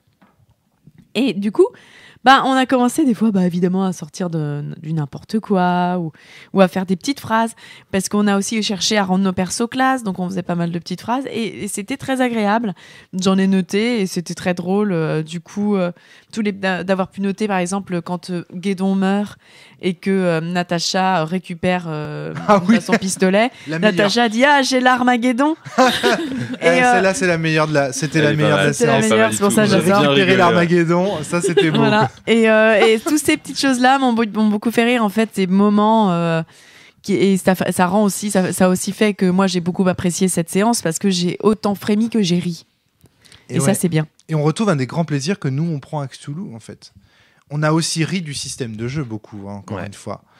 Quand tu nous as décrit les blessures mentales qu'on prenait suite au Quand moi il a fallu que je sorte parce que je devais avoir une amnésie et qu'il fallait pas que je vois ce qui se passait. Moi, c'est un des trucs que je préfère avec Toulouse. C'est tellement drôle, quoi. Moi, je sors. Et tu reviens 10 minutes plus tard et ok, on en est où? Qu'est-ce qui s'est passé? Mon personnage, il est où? Ça, c'est cool, ça. Guédon qui est pris de frénésie, que je dois calmer à coups de planche à clous. Alors tu le tapes, mais pas trop fort. Et ce qui a été rigolo, c'est qu'à la fin de la partie, c'est la seule fois où tu as réussi ton compétence d'arme de corps à corps, et donc tu as réussi à gagner de l'XP en corps à corps parce que tu as batté le PNJ qui était avec vous, quoi. C'est énorme quand même. Ça, c'est drôle, quoi. C'est vraiment drôle. Et en même temps, ça renforce l'ambiance, Natacha. Tu devrais aller tuer des sangliers, en fait, quand on fait rien pour gagner. C'est presque ça. Non, mais ça fait partie des trucs, moi, qui me plaisent. Moi, j'aime bien toutes les sortes de jeux de rôle, j'avoue. Je suis un peu plus de mal avec le ludisme, mais le ludisme me plaît quand même. Mais là, c'est même des D4, t'avais kiffé. Moi, j'avais kiffé des D4. Mais moi, ce que j'aime bien, en fait, quand je joue à un jeu de rôle tradi, c'est de pouvoir faire cet aller-retour. En fait, on fait plein de blagues méta quand on joue à Cthulhu. Et je crois que c'est un de mes grands plaisirs, parce que quand on fait des blagues méta, parce que souvent on voit les problèmes du système, on est là, tu fais comment pour faire ton jet de vigilance? Il n'y a pas marqué de vigilance. T'as qu'à me mettre du toc, là. Et les jets de vigilance qui se transforment en jet de toc, c'est drôle, quoi. Voilà, et on fait plein de blagues méta, et moi, ces blagues méta, ça fait partie des choses qui m'ont fait aimer, en fait, le jeu de rôle. Je me rappelle qu'un des premiers moments où j'ai joué au jeu de rôle, il y avait eu une grosse blague méta, et en disant t'as qu'à faire un jet, quand on était en train de faire du roleplay, et le personnage, le PNJ me disait t'as qu'à faire un jet de ça, on verra si t'es forte. Et moi, ça fait partie des gros trucs que j'aime, en fait, dans le jeu de rôle, c'est le fait de briser tout ce quatrième mur, tout ça. Et quand je joue à Cthulhu, on le fait énormément parce qu'on connaît bien le système et qu'on connaît les défauts, tout ça. Et ça me fait plaisir. Et ça vient en renforcement de l'ambiance, c'est ça qui est fort. Et comme tu le disais très bien tout à l'heure, Fly, le fait qu'il ait mis de la musique sombre tout le long de la partie, même pendant les moments de détente, fait que après la blague, on se remettait dans l'ambiance et qu'on était vraiment dedans. On faisait pas semblant, tu vois. Donc le seul truc que j'ajustais, c'est quand la scène allait devenir intense, j'allais monter le volume. Pas mal ça. Et tout le reste du temps, c'était juste en fond. Je balancerai les liens vers les musiques dans les commentaires, sans doute. Elles sont vraiment bien tenues, ça vaut vraiment le coup. Au pire, tu pourras le faire toi aussi dans l'article, parce que je te les ai laissés sur le... Et un truc que j'ai adoré dans ta musique, alors je sais pas si c'est fait exprès, du coup, il fallait que je te pose la question. Pendant tout le scénar, en fait, t'as mis des musiques qui faisaient avec des trucs très... Des chants tibétains très sombres. Et au moment où on prend le train... Là, c'était un aléa de la playlist. Et c'était génial. Au moment où on prend le train, il y a eu de la guitare. Une sorte de guitare. Et même quand on est rentré dans la, je sais plus où on était rentré, où c'était déjà un moment plus calme, il y avait juste des petits tintements de clochettes où c'était un peu plus léger aussi. Mais tu vois, le fait de mettre de la guitare, c'était quand même une guitare un peu flippante, mais c'était une guitare un peu plus légère et qui allait très bien avec le fait de partir avec le train. Je me dis, quand même. Il y a des moments comme ça où la playlist te rend service et c'est cool. Et ce qui est marrant, c'est qu'il y a des moments où elle ne te rend pas du tout service, et ces moments-là, on les oublie. Oui. On ne garde que les bons moments, les moments où c'est quelque chose. Alors ça, c'est quelque chose que je remarque depuis très peu de temps, parce que moi, j'avais jamais rencontré de MJ qui faisait ce que tu fais, qui laisse de la musique en fond. Ça fait très peu de temps. On a vu ça avec Thomas Munier, Fabien, toi. Mais moi, avant, j'ai connu que des MJ DJ. C'est-à-dire systématiquement, les MJ faisaient des playlists qui étaient adaptées à des scènes. Moi, j'ai toujours appris à jouer comme ça. Ben Guérand, Karim, moi-même. Moi, j'ai appris à utiliser la musique comme ça. La musique en scénario, je l'ai appris comme ça sur un one-shot que j'ai joué en convention où le mec avait son scénar avec à tel moment mettait le piste, à tel moment mettait le piste. C'est génial. Ça demande une organisation. Enfin, moi, c'est vraiment un de mes meilleurs souvenirs de partie. J'aime beaucoup. D'ailleurs, je le fais. Ouais, bien sûr. Mais je découvre aussi le plaisir de jouer en musique comme tu le fais. Mais en fait, ça demande une préparation différente. C'est-à-dire que prévoir ta musique de scène, ça demande d'avoir un PC portable à portée de main qui est du même côté de la table que l'écran, que voilà. Et du coup, tu n'as pas à te retourner pour changer. Là, pour changer la musique, il fallait que je me lève, que je fasse 3 pas, que je vous tourne le dos, que je réveille le PC qui était en veille. Donc, je peux pas me permettre de faire le MJDJ, c'est pas possible. D'autre part, si je veux préparer la musique de MJDJ, ça me demande du temps de préparation. Là, le temps de préparer la campagne, ça m'a bouffé ma semaine parce que mes soirs de disponible, j'ai bossé la campagne. Ouais. Donc ça m'a bouffé du temps. Donc du coup, préparer la musique en plus, c'est sympa, mais c'est compliqué. À moins qu'il y ait une liste de musique prédéfinie. Là, c'est pas le cas. Donc j'ai fait ma recette de musique constante qui doit s'adapter à l'ambiance générale du jeu. Et tu vois, le jeu, on était tellement dedans, je dois t'avouer que là, tu viens de m'apprendre qu'en fait, tu te levais pour monter le son. Je ne t'ai pas vu le faire. Moi, je l'ai vu le faire parce que non, mais c'est pas ça, mais je suis très attentif à ces techniques de meneur de jeu. Parce que je les trouve très bonnes. Et tu vois, là, le coup de la musique et tout, moi, c'est des trucs. Quand il n'y aura pas de playlist, maintenant, c'est un jeu où j'estime que l'ambiance est importante, typiquement Sphinx, par exemple. Je veux maîtriser un Sphinx, je veux maîtriser un prosopopée, je veux maîtriser quelque chose. Enfin, je veux animer ce genre de jeu. Maintenant, je pense que je vais utiliser cette technique d'Adrien. C'est-à-dire avoir une musique de fond que je prépare pour ces jeux et ensuite monter le son quand il se passe un truc capital. Ça marche bien pour les jeux qui ont une ambiance uniforme. Ça peut être compliqué pour des jeux... Là, c'est pas le cas. Si, et pourtant, en fait. ça a très bien fonctionné. En fait, si, parce que Cthulhu, c'est une ambiance sombre tout du long. Le problème, c'est qu'il y a des jeux où tu vas alterner des moments pleins d'espoir et des moments sombres. Ah oui, Cthulhu, ça reste un jeu où... où ça peut être sombre tout du long. Disons-le comme ça. C'est même plus que ça, c'est qu'on sait qu'à la fin, on va tous y passer quelque part. Enfin, j'exagère presque, mais... Et puis on est tous en train de courir après. Parce qu'il y a même un moment où votre SAN, elle va descendre de 10, remonter de 1, descendre de 10, remonter de 1. Elle va pas finir plus haut qu'elle a commencé. Puis il y a même un moment où on le dit, je veux dire, il y a quand même le Yang Ying qui se réveille des morts, qui nous dit, vous allez aller sur l'île de la sur peste. L'île de la peste. Et à un moment, on dit, mais attendez, si on va là-bas, on va mourir, on va attraper la peste. Et là, on dit, ouais, mais c'est soit ça, soit le monde meurt. Bon, on va aller attraper la peste. Il y a même un des trucs, je crois que j'ai noté, c'était une des phrases qui était, il va nous falloir un bon médecin. Parce que on sait qu'on va crever, quoi. C'est bizarre, ouais. Tu vois, typiquement, c'est quand même, ouais. Typiquement, pour Sens, ça passe pas d'avoir une seule playlist. J'en avais 2. J'avais la playlist du jeu et la playlist des combats. J'ai 2 autres exemples, c'est Saint Seiya et Star Wars. Tu maîtrises pas les Chevaliers du Zodiac sans avoir une playlist MJDJ parce que tu as des moments, des phases de jeu. De la même manière, tu maîtrises pas du Star Wars sans la musique de jeu. Ah, Star Wars, tu dis c'est Star Wars avec la musique en boucle avant toute la partie des gens. C'est vrai que c'est le ça problème. devient pire que la cantine. Ah oui, ça devient pire. C'est le problème, c'est Fabien qui nous racontait comme ça une anecdote qui nous disait que la boucle en fait de la cantina à la fin dans Star Wars devient vraiment agaçante parce que comme on la met systématiquement dans les. Ouais, bien sûr. Les bars. Mais bon, pour finir sur cet aspect musical. Juste dire que l'ambiance a été au top durant toute la partie, même quand le scénar était pas génial, l'ambiance elle l'était à chaque fois. Moi j'ai trouvé, c'était vraiment un vrai plaisir.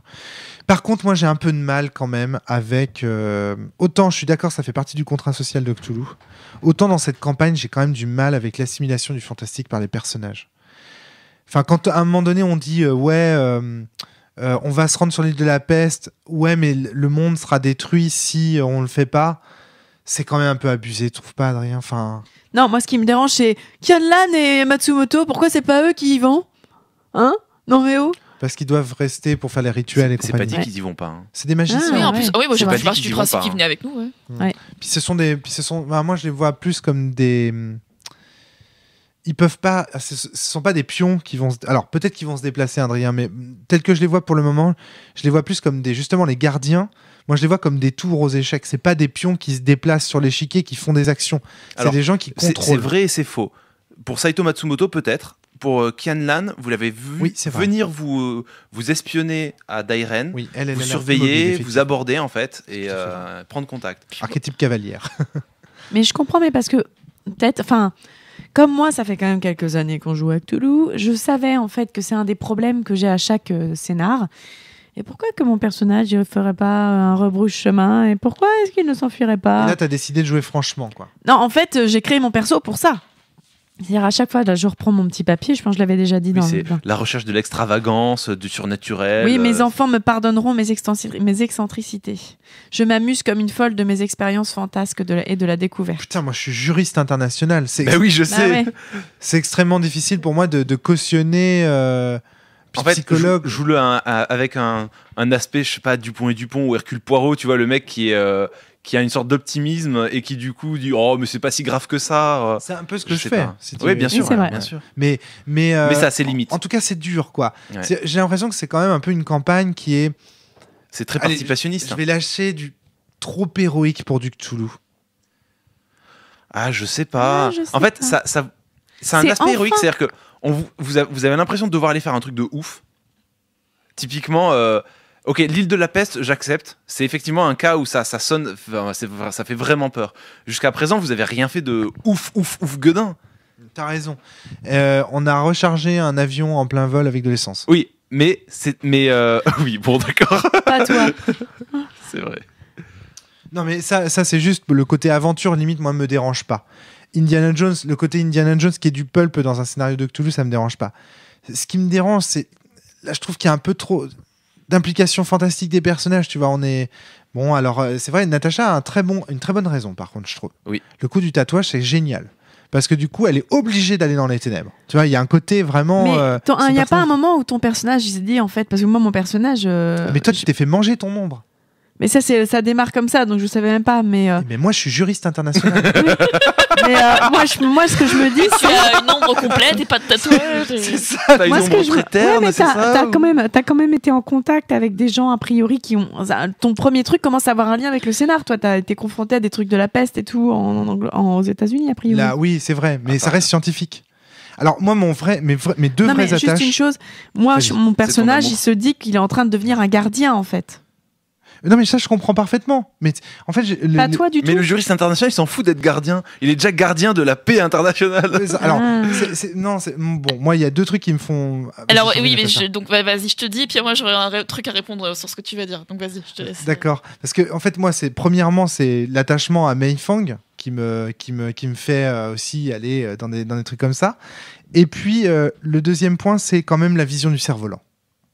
Le cerf-volant d'ombre et tout ça dans le premier scénario. La vision, en fait, du fantastique dans les ombres et tout ça, on a quand même assisté à des trucs de barjo. Oui. Bah oui, ah oui, On complètement. sait que ce type, Sai Fong Lee, est capable de faire des trucs incroyables. Et moi, en fait, mon idée un peu en tant que juriste international, c'est de se dire, voilà, il y a de la magie dans le monde. En fait, finalement, de transformer un peu plus mon personnage en ethnographe ou en ethnologue, de partir dans l'idée, il y a de la magie dans le monde. Certaines populations, certains peuples sont capables de les utiliser. Et ça peut poser des problèmes pour l'équilibre, en fait, des Du forces. droit international. Non, pas forcément, mais des intérêts européens. Des Oui. intérêts européens. Et c'est un peu aussi ce que je vois dans le personnage de Sibylle. C'est que, en plus, je trouve que ton personnage est très subtil parce que avec l'opium, tu t'approches gentiment du monde des rêves quand même dans Cthulhu. Ça, c'était pas prévu, mais. Mais à mon avis, ça va. Ah, moi, quand Natacha m'a dit à la création de perso, ça serait cool que mon perso il fasse du trafic d'opium parce qu'on était en train de regarder Tintin quoi, à l'époque, le dessin animé, au petit-déj en pyjama. Quoi.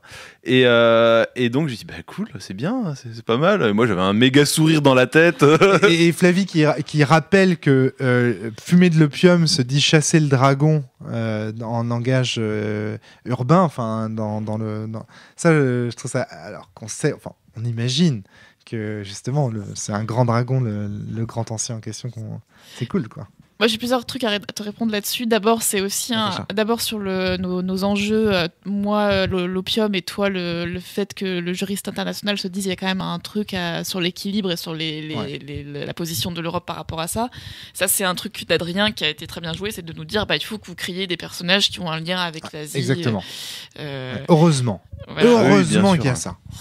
Et le deuxième truc, c'est sur Mefang. Ok, ça te fait un intérêt, mais c'est un intérêt sur lequel tu as été proactif. C'est toi qui as créé cet intérêt-là. Ouais. Oui, et tu te l'as créé dès le début. Tu m'en as parlé. Tu m'as dit bon, moi mon perso, j'ai du mal à voir comment on le lie à tout ça. Donc ça va être bon, je cours l'aventure et je suis.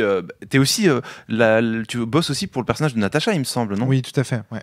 T'as aussi signé avec Guédon. En fait, il y a des raisons qui sont certes que t'as un peu forcé sur ton personnage pour te donner les raisons. Je parle du fantastique, moi. Je parlais pas tant de l'implication. Parce que vrai. l'implication de mon personnage dans la campagne, il n'y a aucun souci. Ouais, après, l'implication de mon personnage dans des enjeux fantastiques, là, par exemple, typiquement, l'exemple de la peste, c'est dur. Trouver une justification, c'est pour ça qu'à un moment donné, en souriant, j'ai dit « Ouais, mais le monde sera détruit, etc. » Je pensais que vous alliez rigoler. Parce que je me disais, non mais je pensais que vous alliez rigoler en mode, non mais c'est pas cohérent. Et en fait, je vous ai vu foncer les deux pieds dedans en mode, non, tu as raison et tout. Et là, c'est là que ça m'a fait bizarre. Je m'attendais à ce que vous riguiez et que ça vous sorte de l'immersion, et pas du tout. Et c'est là que je me suis dit, ouais, en fait, mais non, en fait, elles ont des vraies raisons. Tu vois, elle avec son tatouage, toi qui as perdu ton ombre, et puis effectivement ton excentricité et compagnie. Non, j'ai pas perdu mon ombre, moi. J'ai perdu un tout petit bout. Oui, mais c'est quand même un élément fantastique. Il y a une marque dedans sur l'ombre de mon mollet. C'est quand même un élément de fantastique de ton personnage, je trouve. Tu vois, si tu veux, quand on est un super-héros et qu'on a des pouvoirs fantastiques, c'est normal d'être confronté à du fantastique, tu vois, quelque part. De la même manière, là, vous êtes victime du fantastique, c'est normal que vous chassiez les monstres. D'ailleurs, dans Cthulhu, c'est comme ça qu'on gagne de la santé mentale. Ça fait partie des conditions d'obtention de la santé mentale. Quand on a été victime de choses fantastiques, de vaincre des choses fantastiques. Et du coup, vu que j'ai buté des chaînes D, est-ce que je peux récupérer de la... On regardera ça à la fin de la partie. Mais en tout cas, voilà, il y a cet élément-là. Moi, pas du tout. Et donc c'est plus difficile.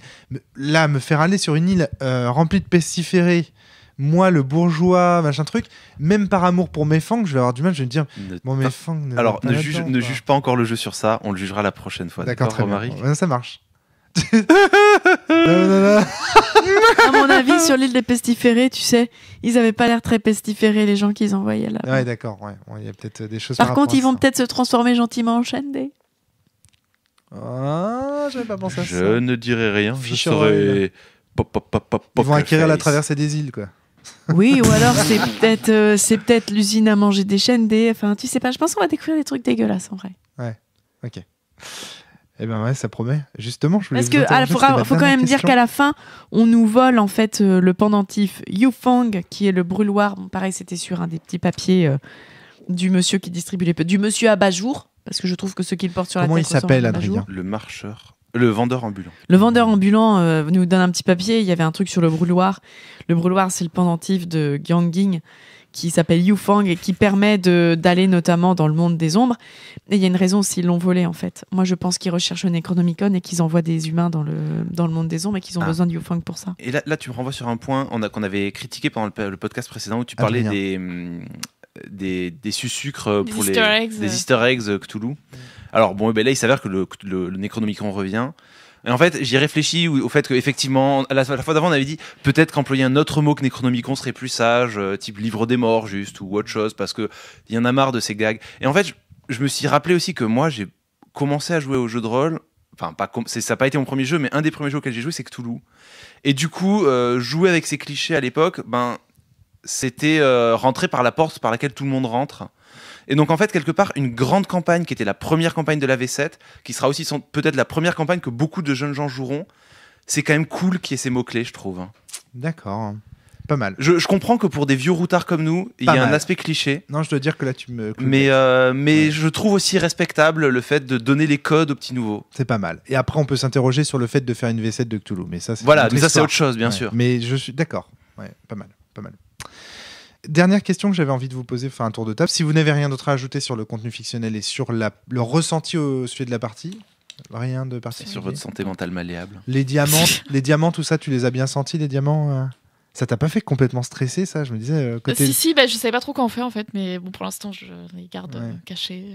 Ça fait pas partie de ces objets que le PJ fait exprès d'oublier pour éviter de le rappeler au MJ? Ouais, j'essaye plus ou Ouais, moins. je pense que ça t'a sauvé les pots à 2 ou 3 reprises que je les ai oubliés. Hein. mais les armes à l'aéroport, heureusement qu'on les a tous oubliées. Hein. Ouais, mais non, ça c'est pas vraiment un problème parce que vous étiez avec Georges Guédon. C'est un truc qui avait été planifié dès le début. Georges Guédon, en tant qu'ambassadeur, il a une valise diplomatique. Et ça avait été prévu. Hein. D'accord. Parce que. Donc, c'est vrai que j'aurais pu vous y repenser pour vous repiéger dessus. Mais en fait, au début, ça avait été le cas. Il a une valise diplomatique, les armes sont dedans, il n'y a pas de problème. Donc, a posteriori, ça me gêne pas que je sois passé avec. Dans la fiction, ça me choque pas non plus. D'accord. Pour te répondre, en fait, moi maintenant, ce qui commence à me stresser, c'est mes mains. C'est ce que je vais arriver à les ramener à papa. Ah ouais, tu m'étonnes. Ouais. Est-ce que en un seul morceau, tu vois? Non, mais en fait, je pense que la vraie question, c'est est-ce que tu arriveras, toi, à revenir à papa, C'est quoi. C'est ça, en un seul morceau. Un truc aussi qui est intéressant quand même dans cette campagne, et puis on passe à la suite, c'est le fait que comme les personnages sont très crédibles, je trouve que les raisons pour lesquelles on se déplace et les façons dont justement on conserve notre stuff d'aventurier est très cohérent, tu vois. Ouais. Là, le fait de se balader avec un ambassadeur, typiquement, ça rend le truc super. Le fait que tu sois, du coup, que tu aies pris son identité, Ouais. on peut imaginer que t'as la valise diplomatique où on cache nos trucs qu'il faut pas. C'est ça, ouais. Je peux y mettre les diamants. Dans la valise diplomatique. Non. je te laisse. Alors là, avec ton opium, tu vas. Je te le laisse, mais alors. Je te signale que c'est toi qui devras me défendre si jamais j'ai des intérêts légaux à défendre. Hein. Alors Lego. Tu viens de dire, tu viens de lâcher le mot-clé. on verra. Mais en tout cas, bon, comme tu me payes bien, on verra. Peut-être en échange de quelques diamants, je pourrais peut-être en transporter certains, mais pour toujours, on verra. La petite question que j'avais envie de vous poser en ouverture de ce podcast, c'est vos hypothèses, vos théories sur la suite. Ah oui, ça c'est bien ça. Flavie. Moi je suis fan, vas-y. Flavie, toi, Alors, comme à un moi, moment donné, tu nous as dressé un tableau, t'as lâché la Tu sais quoi, purée. ça ressemble à ces moments dans les émissions de télé-réalité, tu sais, où les mecs et les nanas vont tout seuls devant caméra faire les confidences ou je sais pas quoi. Au confessionnal. Ouais, le confessionnal, ouais. Alors, Fly. Alors, moi, je pense que les gardiens, on va découvrir qu'ils gardent quelque chose de bien particulier. Et que c'est pas le Necronomicon. Moi, j'ai déjà plein d'idées sur les Et pestiférés. moi, je pense que c'est qu'on... pas très rose non plus. Ouais. Ce qu'on va découvrir sur Exactement, sur les gardiens. Je pense qu'on va se retrouver seul contre tout ça. Le premier arcane des 5 supplices que vous avez vu, c'était les gardiens qui l'avaient fait. Oui, c'est ça. Ils C'est pour ça avaient que 5 c'est pour volontaires ça que je chinois trouve ça prêts à faire le particulier. suivant, quoi. Ouais. C'est pour ça que je trouve ça particulier. Voilà. Donc déjà, je sais pas trop ce qu'on va découvrir. Je pense que ça va être moche. Les pestiférés, je pense que ce qu'on va découvrir, ça va être dégueulasse et ça va pas être des pestiférés. Parce qu'en plus, il y a un spécialiste d'épidémiologie. En plus, moi, je suis une fan d'X-Files à la base. Moi, ça me fait penser à toute la recherche sur la variole avec les extraterrestres. Bon, imaginons que la peste soit un dérivé d'une maladie de grand ancien. On va découvrir des trucs moches pour faire muter des humains, aller dans le monde des ombres. Pourquoi pas essayer de créer un être qui peut être dans les deux mondes. Bref, voilà. Moi, je pense que tout le monde essaye de réveiller un grand ancien et je pense que l'océan noir n'essaye pas de réveiller le même grand ancien que les autres factions, Possible, ouais. mais que les deux grands anciens qui essayent d'être réveillés, en fait, c'est deux grands anciens qui peuvent pas se blairer et donc c'est la course entre les deux. Et je pense qu'on va se retrouver à devoir empêcher deux grands anciens de se réveiller. D'accord, ouais. Natacha, Moi, j'ai pas pensé aussi loin, mais voilà. qu'est-ce que tu attends de la suite de l'histoire? C'est dans compliqué à dire. J'attends qu'on trouve le tatoueur assez rapidement. Mais T'en as marre de cet arc narratif-là? Moi un peu, hein. Moi, je je sais t'en pas. rejoins un peu Et puis j'ai du mal à savoir si. C'est pas clair dans ma tête s'il faut qu'on trouve le tatoueur, qu'on aille attendre le train, Enfin, il y a. C'est vrai qu'on sait pas trop ce qu'on doit faire. Si, normalement c'est clair en fait. Normalement, officiellement c'est clair, c'est le tatoueur. Mais Il s'est passé très longtemps attends. entre notre partie présente et celle-là. Ouais, Et la c'est partie ça. précédente, vous aviez quand même des choses encore plus en tête. Ça joue beaucoup là-dessus. Alors, non, mais attends. Je comprends. Enfin, moi, je comprends. Oui, alors non, dans je suis cette question, je suis d'accord, ouais. on sait pas encore ce qu'on va faire de Saifeng Lee. Ouais. Est-ce qu'on doit le tuer? Est-ce qu'on doit C'est vrai, l'emprisonner? effectivement. Est-ce qu'on doit le servir à la justice? Et à quelle justice? Est-ce qu'on que doit c'est le la justice des fournir communistes, aux Japonais, aux gardiens aux gardiens? Enfin, rien n'est réglé. Ah oui, non, bien sûr. Moi, ce que je vois, c'est des PJ qui courent après des indices, qui les mènent de péripétie en péripétie, mais pour aller où? Nulle part. Après, en faisant un peu de méta, moi, ce que je vois venir, c'est le truc comme toujours classique dans ce genre de scénario, que ce soit dans les films ou ailleurs, c'est on va arriver vraiment au bord du gouffre, quoi. Soit on va voir le bout du nez du grand ancien, soit on va arriver à fermer juste à temps un quelconque portail. Ah oui, Bien et puis sûr. ça nous a été dit aussi qu'on allait forcément aller voyager dans le monde des ombres. Ouais, ça j'imagine un passage. Bon, alors moi, parmi les attentes, j'attends vraiment un passage dans le monde du rêve ou dans le monde des ombres. Enfin, un passage à un changement dimensionnel, comme Cthulhu sait si bien le faire. Je veux dire, dans toutes les grandes campagnes, il y a toujours un moment où on change de dimension. Je veux dire, c'est vraiment. Et j'attends que ce soit bien J'espère sincèrement fait. avoir encore assez de santé mentale pour pouvoir le faire. Et j'ai tellement. Enfin, moi, franchement, j'ai vu avec l'opium, avec toute l'introduction sourde du monde des ombres et tout ça. Il y a moyen là aussi que ce soit une scène vraiment bien amenée, contrairement à d'autres campagnes dans lesquelles c'est souvent il y a un PNJ qui est dans le monde du rêve, buvez la potion, endormez-vous et allez le voir. Et puis quand vous revenez, c'est comme si le monde du rêve. Il y a certaines campagnes dans lesquelles le monde du rêve, c'est comme si c'était une maison, quoi. Oui, je vois ce que tu veux dire. Tu vois ce que je veux dire, dans un quartier, quoi. C'est-à-dire, il faut boire une fiole, tu passes dans le monde de Mario Bros, tu rentres dans le tuyau. C'est surtout là tu depuis ressors le avec début, l'indice. quand il rentre dans le monde du rêve, il y a tout le principe du tatouage, de la porte. Je pense que ça va être fantastique. Là, hein. je pense que Au vrai sens fantastique. pour une fois, les mondes, les dimensions, les autres dimensions vont être bien amenées. Et j'attends de cette campagne qu'elle amène l'horreur d'une façon satisfaisante. C'est un défaut qu'on a retrouvé dans beaucoup de jeux d'horreur. On en avait parlé pour Innomable, mais on en a aussi énormément et abondamment parlé dans Cthulhu, c'est-à-dire le moment, on aime tous ce moment où la partie est fantastique, et le moment où elle bascule dans l'horreur, il y a toujours un truc un peu raté. Ouais, moi, je suis assez d'accord. Et ben pour l'instant, je trouve que cette campagne réussit à chaque fois à amener l'horreur d'une façon non ridicule. Bon, le combat contre les profonds, je me suis mis en position de Final Fantasy VII, là, à un moment donné, était peut-être un petit peu raté. Mais si on prend la scène juste avant, le captif, très très bien amené. Et moi, j'espère que je vais Très, revoir très le bien captif. Parce que si son sang permet de rentrer dans le monde des ombres, moi, je pense que lui, il peut passer d'un monde à l'autre. Et ben, si on peut le retrouver dans le monde des ombres, alors, il y a quand même un moment où il regarde mon personnage hyper proche, genre toi, je vais me souvenir de toi. Regarde, il n'a rien sur le visage, ni yeux, ni Non, mais nez. il lui tend les mains, il lui fait des gestes dans sa direction, il semble danser vers elle. Enfin, il y a un vrai côté, il y a un côté très élégant, une invitation. communication, en fait. Oui, il y a une non, communication, voilà. exactement. Et Ça, moi, c'est j'ai assez très fort. très envie de revivre ça. hein. C'était génial. Moi, j'ai kiffé. C'est vraiment des ailes de cuir, un masque de cuir, comme ça me fait penser aux délions dans. Je crois que ce sont les délions dans Shan Renaissance. C'est cette créature. Moi, comme ça. il y a un petit côté Guillermo del Toro, je trouve, dans ce Ah bah oui. monstre. Ouais. Ouais. Ah bah complètement. Oui, et puis moi qui adore Guillermo del Toro, on pouvait pas mieux tomber. Ouais, je suis c'est trop clair. contente. T'es déjà tombée amoureuse. Il est presque Medfly, ce monstre. Oh, carrément. J'attends aussi beaucoup du personnage de Fortune Ah oui. Cookies. Moi, dès qu'on me met un personnage masqué, j'attends que ça pète, quoi.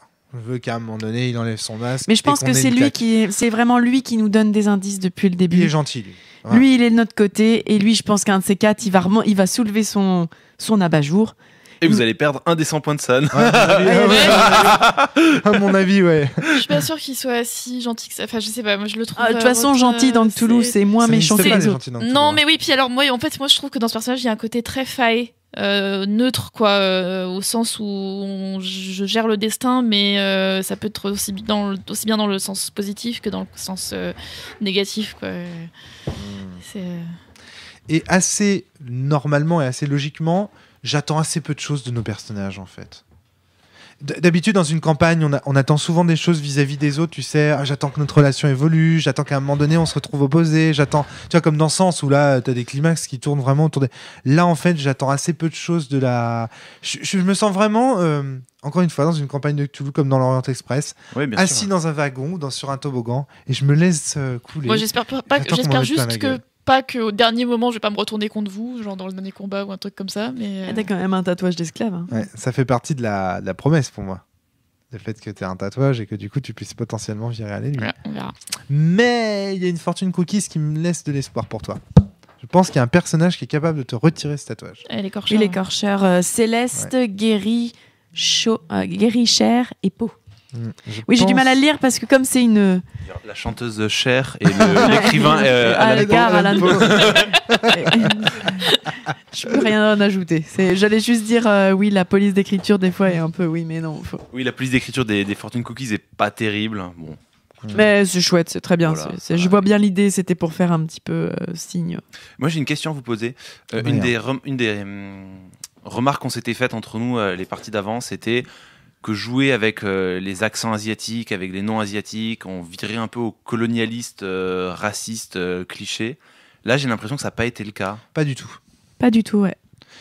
Pas du tout. D'ailleurs, on n'a pas fait d'accent. Moi, je l'ai fait. J'ai fait des accents Mais japonais. pour le j'ai fait des japonais, accents Mais en fait, on a chinois. été confronté à une certaine forme d'impérialisme, en fait, de contre-impérialisme, donc c'est compliqué.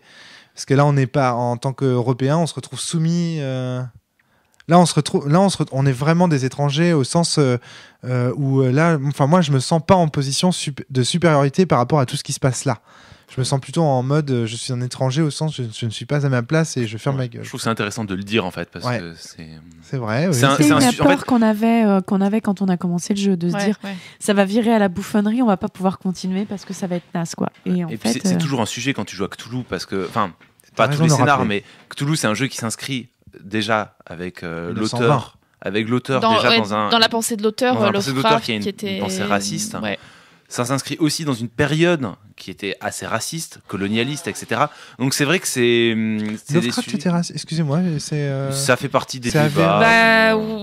Je sais pas si c'est avéré ou pas, mais quand tu lis les nouvelles qui se passent à la Nouvelle-Orléans, des choses comme ça, ou dans l'Amérique profonde, t'as toujours une espèce de clivage entre l'homme blanc cultivé, qui a sa culture universitaire, Ouais, voilà, qui arrive et puis il doit discuter avec les paysans du coin. Qui sont peut-être superstitieux. Ouais, qui superstitieux. sont- C'est Il y a- sous-entendu pour certains qui sont noirs. D'accord. Ça, c'est et- moins du. Ah oui, d'accord, ok. Et Là, tu là, vois, et oui. donc ils sont toujours ridicules. Enfin, il y a un truc. C'est moins du tu vois, je veux dire, c'est moins du racisme que de la conviction que la rationalité occidentale est supérieure Ouais. aux cultures. Et ce tu qui est- t'es répondu toi-même, quoi. Ouais, voilà, non, mais tu vois, c'est Ouais. ça. Et du coup, là, c'est intéressant de voir, de voir que justement, ce phénomène, eh bien, s'atténue. Et je trouve que, et ça, c'est quelque chose que j'ai observé aussi, par exemple, dans des fictions comme Shogun, qui partent très mal de ce point oh de mon vue-là. Dieu, quelle horreur, ouais. Oui, mais non, mais Et ensuite, justement. c'est mieux. Et parce que justement, les traditions asiatiques sont tellement fortes, en fait, dans Shogun, qu'elles font en fait du personnage un étranger au sens d'un personnage D'un justement déraciné. dominé, déraciné. Et du coup, la supériorité mise en scène au départ, on se dit, mais qu'est-ce que c'est que ce truc? Ça va être le blanc qui apprend. Enfin, c'est glauque, en fait, au départ, on se dit, ça part mal. Et en fait, non, ça se transforme. Et c'est C'est quoi Shogun, ce que je connais Shogun, c'est une série en 4 épisodes, en 4 films, une vieille série en fait, Qui a qui est très mal vieillie aujourd'hui, avec Richard Chamberlain en acteur principal, qui est l'histoire d'un navigateur qui se retrouve par hasard s'échouer sur une île. Cette île, c'est le Japon. D'accord. Et il va découvrir en fait au fur et à mesure les us et coutumes du peuple, avec toutes les intrigues politiques qui Il va être sévissent à ce moment-là. recueilli Voilà. par un seigneur de guerre Voilà, exactement. dont, a priori... Attends, il faut pas spoiler. Il y a une énorme chute à la fin du on truc. peut rien et dire de c'est plus. superbe. Et vraiment, c'est une super série. Même si aujourd'hui elle a vieilli et tout, il y a plein de trucs. Il y a des côtés encore un peu très sexistes, hein, même aujourd'hui très sexistes. Après, on peut aussi se demander si la culture japonaise De elle-même. l'époque, bien sûr. Voilà, c'est ça. Donc là, c'est compliqué. Mais en tout cas, c'est vraiment une super série. Et je retrouve de l'ambiance de Shogun dans cette campagne. Bah, c'est vraiment. cool. Et très bien. De la même manière, j'avais très peur parce qu'en lisant les premiers commentaires, je disais ah oui, vous jouez à ça. J'avais eu des commentaires du genre ah ouais, ah bah vous allez voir à la fin c'est tout pourri et tout. Enfin je sais pas un truc. Ah bah j'ai hâte de vous voir au tel scénar. Bon, pour l'instant, à part le scénar de l'avion où c'est vraiment chiant, j'ai trouvé globalement que la campagne se tenait. Elle est quasiment, pour moi, au niveau de l'Orient Express. En termes de façon dont la narration est amenée. Je trouve que l'Orient Express peut être plus cohérent dans la mesure où le toboggan est montré par les rails de l'Orient Express, etc. Il y a un vrai côté symbolique, machin. Le voyage est mieux fait. Mais il y a une cohérence, une unité de temps qui est plus forte avec l'Orient Express qu'avec cette campagne. Mais je trouve elle se hisse quand même au niveau des belles campagnes de Cthulhu pour l'instant. Moi, je la trouve très belle. Pour l'instant, donc à voir, hein, on ne sait pas où On ça a va encore mener. beaucoup Non, ce que j'aime bien, c'est qu'on est au troisième, à la est où, troisième là, fois ouais. où on joue. Là, ça fait 3 séances qu'on joue. On a fait les scénars solo du livre 1. On a fait le livre 2 qui est à Paris. Le livre 3 qui est le voyage. Et là, on a fait grosso modo un tout petit poil plus que la moitié du livre 4. Okay. Excuse-moi, Et donc, il nous reste 2 livres. deux livres. Et la promesse tient toujours, quoi. Bah Et ouais. ça, c'est cool. Ouais. Parce que, bon, c'est pas que je vais critiquer les films qui ont été faits du Hobbit, mais la promesse, à partir du film de Tu te la colles sous le bras. Hein, et là, au moins, la promesse, c'est pas, elle retombe pas pour l'instant. Et ça me fait plaisir, quoi. Ça fait du bien de voir cette promesse qui tient.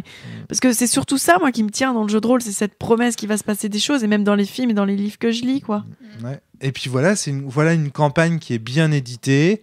Là, on est en plein dans le fétichisme de l'objet avec un crowdfunding qui a quand même fait pondre des objets complètement débiles du genre la sacoche en cuir, dont on a pu se moquer abondamment et compagnie. C'est un jeu d'éditeur.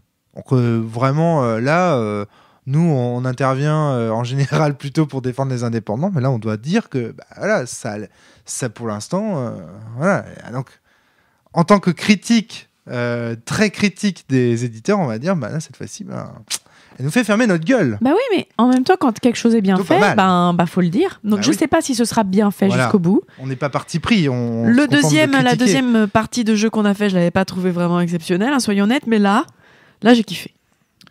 Voilà. C'est pour dire qu'on peut pas nous dire qu'on manque d'objectivité, qu'on est De toute façon, des je suis copains. pas là pour dire que je suis objectif. Je suis là pour dire si Non, mais un truc qui m'a plu ou qu'on pas. est- Là, on n'est j'ai pas des trouvé ça copains cool. des auteurs. Je veux dire, voilà, on s'en fout qu'on les connaît pas. Tu vois ce que je veux dire? On n'est pas là pour défendre la V7 de Cthulhu particulièrement. Donc je suis content en tant que podcasteur de pouvoir faire une critique positive d'un jeu d'éditeur. Ça me fait plaisir aussi. Ça montre aussi qu'on n'est pas non plus tout fermé et tout débile. C'est pas parce que c'est édité que c'est mal. Contrairement à ce que certains voudraient me faire dire parfois. Donc voilà, moi ça me fait plaisir aussi de goûter à une bonne campagne bien éditée avec... oui, il y a plein d'objets, mais moi je trouve que les objets jusqu'à maintenant, ils servent. T'as parlé des super Z de jeu, le journal. Alors, il y en a Cartes. quelques-uns qui servent pas. On en reparlera à la fin. D'accord, ok. Mais, Ouais. Enfin bon, T'as pas mise du coup. Non, en fait, j'ai des Globalement, affiches de cinéma de type genre Mei Fang, la personnage principale d'un film. Tu vois. Ça sert à rien, hein, ça intervient nulle part. C'est juste des caméos de tel PNJ, on le met dans une affiche de film. Ce que je veux dire, c'est que là, on dit souvent, on pourrait croire que c'est du fétichisme de l'objet Cthulhu, tu vois. Que c'est en fait, c'est un bel objet pour être un bel objet, cette campagne. Mais non, pas pour Ah ça. non. Moi, je trouve que le fait que les aides de jeu soient belles, ça fait partie intégrante, et on l'a bien souligné dans ce podcast, de l'ambiance. Donc là, on n'a pas affaire à du fétichisme de l'objet traditionnel. On voit que, justement, Sans Détour, à mon avis, est un éditeur qui est très malin de ce côté-là. Vraiment, là, c'est bien foutu. On va dire, ouais, c'est bien foutu, quoi. Et ça fait plaisir aussi de le dire. Voilà. Merci, Adrien. Ouais, J'ai un merci dernier beaucoup. truc. C'est de l'ordre du détail. L'ami qui m'a offert ça, qu'il avait reçu d'un fan Tu veux que je mette creepy, la musique d'ambiance? Oui. Dont tu biperas le nom si jamais on le reprononce. En fait, elle a continué à recevoir des cadeaux de ce monsieur envahissant. Et donc, je crois qu'elle a reçu encore des campagnes de Cthulhu. Donc, peut-être que quand on aura fini celle-là, on aura de quoi en commencer une autre. Je lui en parlerai. C'est horrible cette affaire.